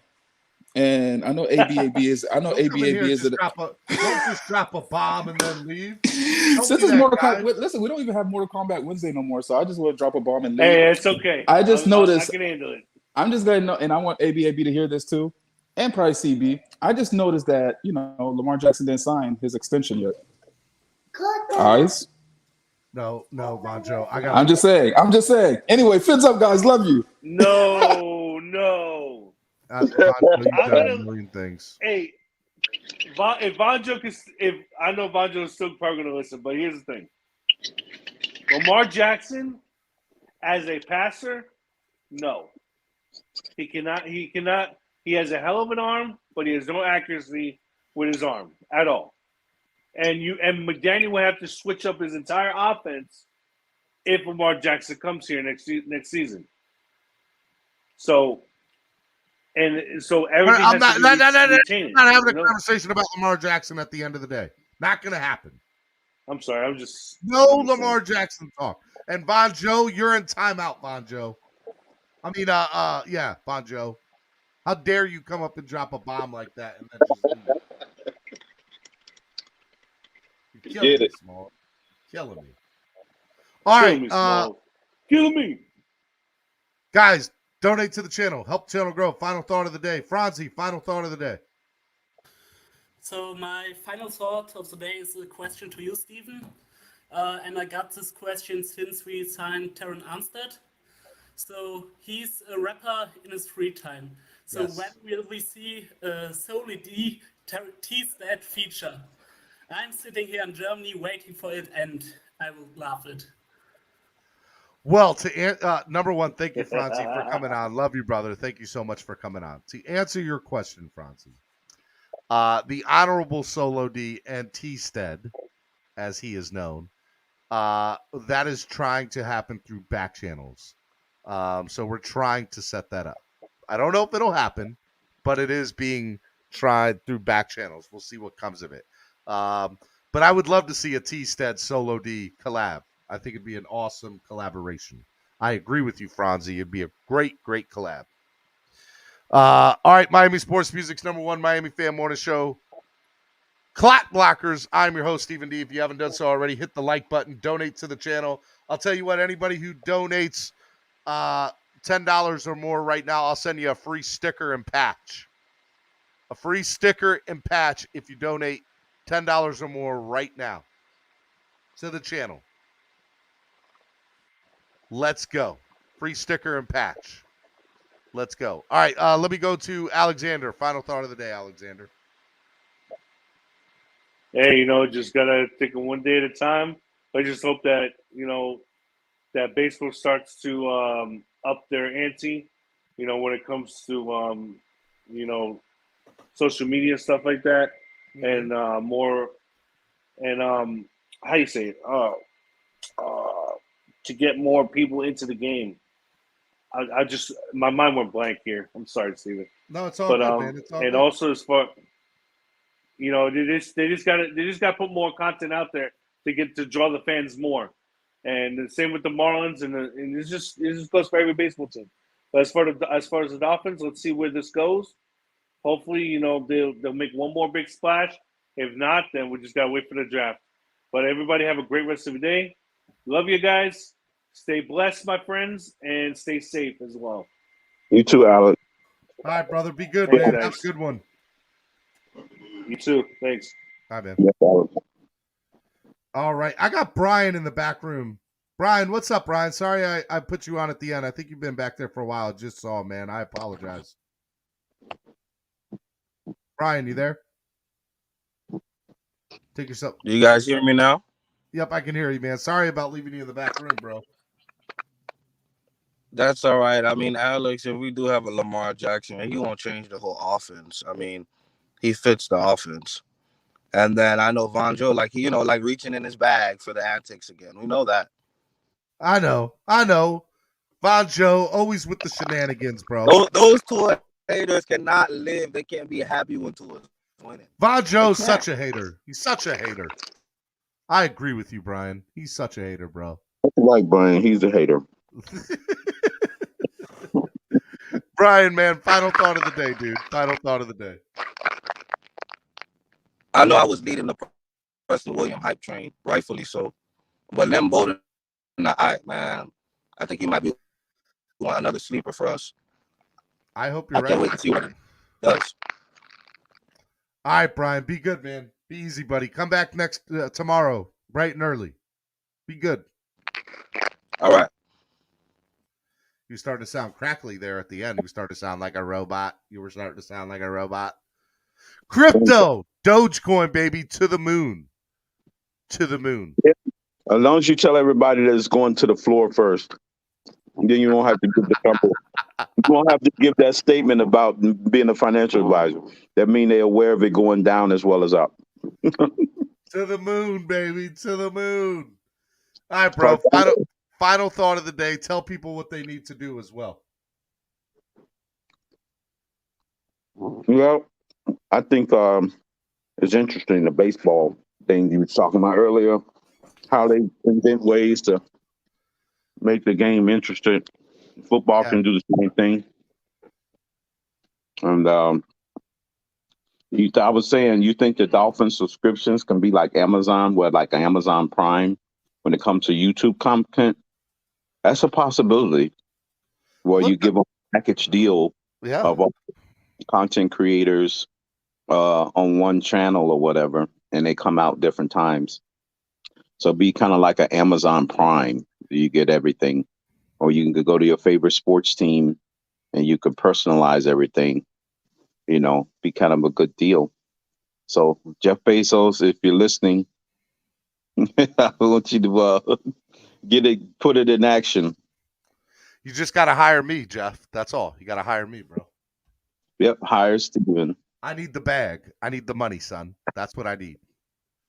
Miami Sports Music's number one. You said you got yourself some Dogecoin, or you getting a wallet, or you going to get it when they put it on Cash App? I need you to set me up with a wallet, Crypto. Okay. Yeah, I'm gonna set you up. Set me up with a wallet. We're gonna go to that Ravens thing too, right? When they come here, do we come here and play them? So I'm actually throwing a big event. I'm throwing a big event for that. Matter of fact, I've already had some preliminary talks with some bars about doing a meet and greet, and I've already talked to a couple of hotels about having it set up for us. Oh, having the thing set up. Okay, so that will be that weekend. But so they are coming. We are visiting them then. We're going. Yep. So Baltimore is. The Dolphins are going to Baltimore, so that'll be a big deal. Which I'm super. Did I tell you I'm super excited about? Like, it's going to be awesome. We went to them. They came to us last year. They played in Miami. So, I feel like every 8 years or something like that, it ends up being that we go to them or something to that nature. Yeah, every 4 because of the divisions been split up. Correct. And here. So this is just a little thing that I made. I might as well just go ahead and start promoting this now. Just so I can play them again because we play in a division, you know. So so DWA hosted by Miami Sports Music, us Baltimore Beatdown 2022. Worldwide Dolphins, DJ Sick Turtle, East 32, Nova Dolphins, Valley Fanatics, and Tail Greeter are all going to be involved, and we're going to put something together. We're going to make a little package. And we're going to have a good time doing it. It's going to be awesome. It's going to be a good time. Who's the one that's in Virginia? Nova Dolphins and Valley Fanatics are both in Northern Virginia, or in that area. Okay, I saw the Virginia thing. Okay. Yep. So those are the 2 fan clubs that are East by. And then Cameron obviously will be here with East 32 doing some stuff. And then obviously Worldwide Dolphin Clubs will be a part of it. And then DJ Sick Turtle will hopefully be DJing, whether it's the meet and greet and the tailgate, or maybe just the meet and greet. I'm not sure yet. I'm working out all these details. I got to pretty much wait till we know what day it is before I'm able to get anything set. To find a schedule out on what in May. Yep, in May. So, and I've already talked to the Ravens about trying to set aside like 150 tickets. I don't know if that'll work though or not yet. They said they don't know if they can do that. So we'll see. We shall see. We'll see what happens. Okay, cool. But I am excited about it. But yeah, I'm setting all that up, so that'll be fun. The last time it was here, it might be towards the middle of the season.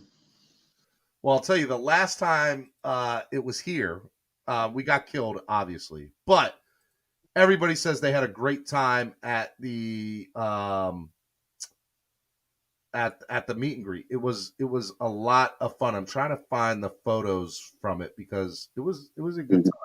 Oh, that was a road game the last time they beat us about 50 some points or whatever it was. No, that was week 1 in Miami, which I was at that game too. I thought that was at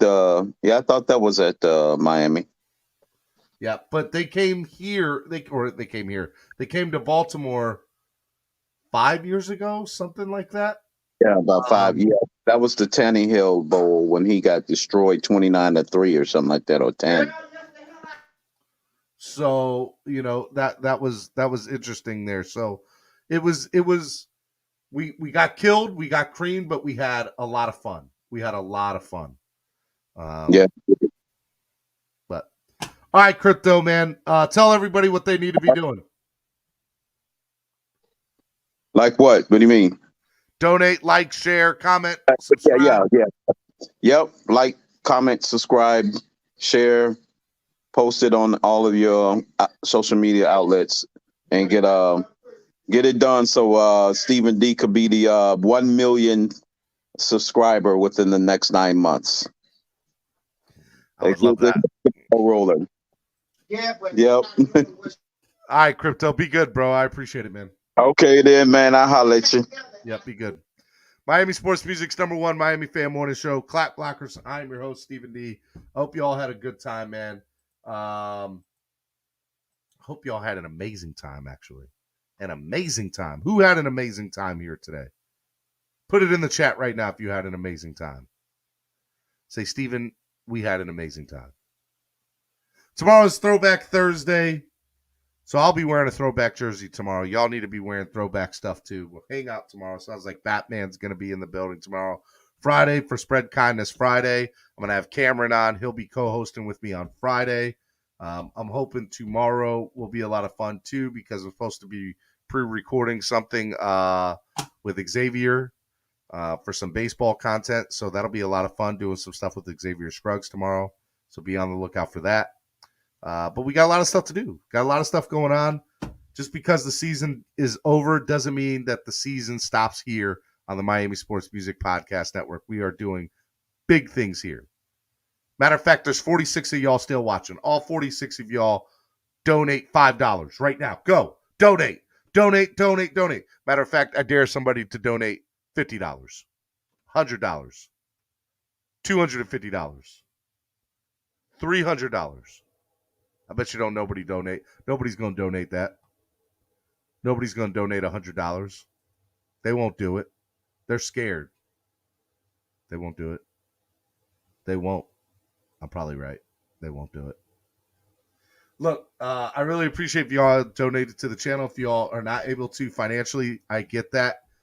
Like and share. Share the content. I can't grow without your help.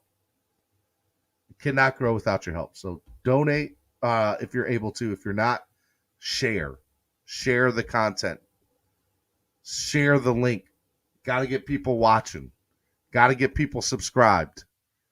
So if you're not able to donate financially, there's other ways you can help this channel grow. And I need it. I need y'all's help. Miss Finn says, hit the like button and subscribe. Clumsy had a good time. Adam had a good time. Squid Games had a good time. Flipside Fishing had a good time. Squid Game says, Hulk smash that like button. I like that. Hulk smash it. I like that, Squid Game. That's dope. That's good stuff. Let's go. One last time, let me put the link in for for PayPal and Cash App. If y'all don't want to donate through PayPal, because you know they take 50%, donate through PayPal and Cash App that you see right here in the chat. Copy the link, donate. It goes such a long way into helping the channel grow. It's a big deal. Miss Finn says, hit that like button and subscribe. Shout out to Miss Finns. Make sure you check her channel out. Miss Finns. All right. Y'all ready? Y'all ready to go? Matter of fact, it's 2 minutes and 57 seconds. I want to get to the 3-hour mark. So 3 minutes. How many donations can we get in 3 minutes? 2 minutes. 2 minutes and 58 seconds. 2 minutes. How many donations can we get in 2 minutes? Go. Let's see how many donations we can get. Go, go, go, go, go. Donate, donate, donate, donate. I don't care if it's $1. Let's go. Donate. Come on. We can do it. Y'all can do it. I know y'all can do it. I know y'all want to see this channel grow. Open up them pockets. Let's go. Donate to the channel.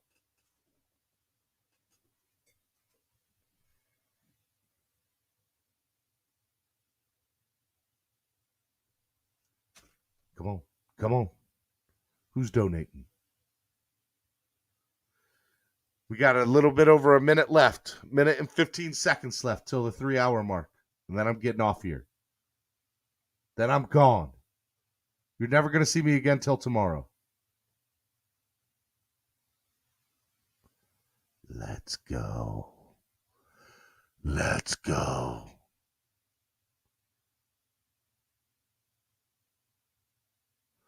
He said my pocket only has lint in it. I like that. I like it. I like it. I like it. Let's go. 40 seconds. Trey said, fins up.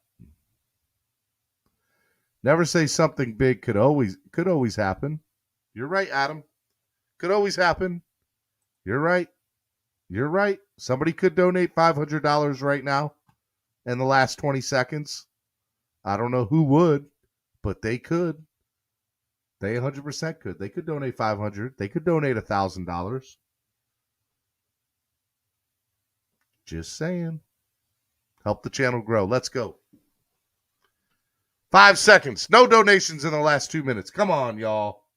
Come on.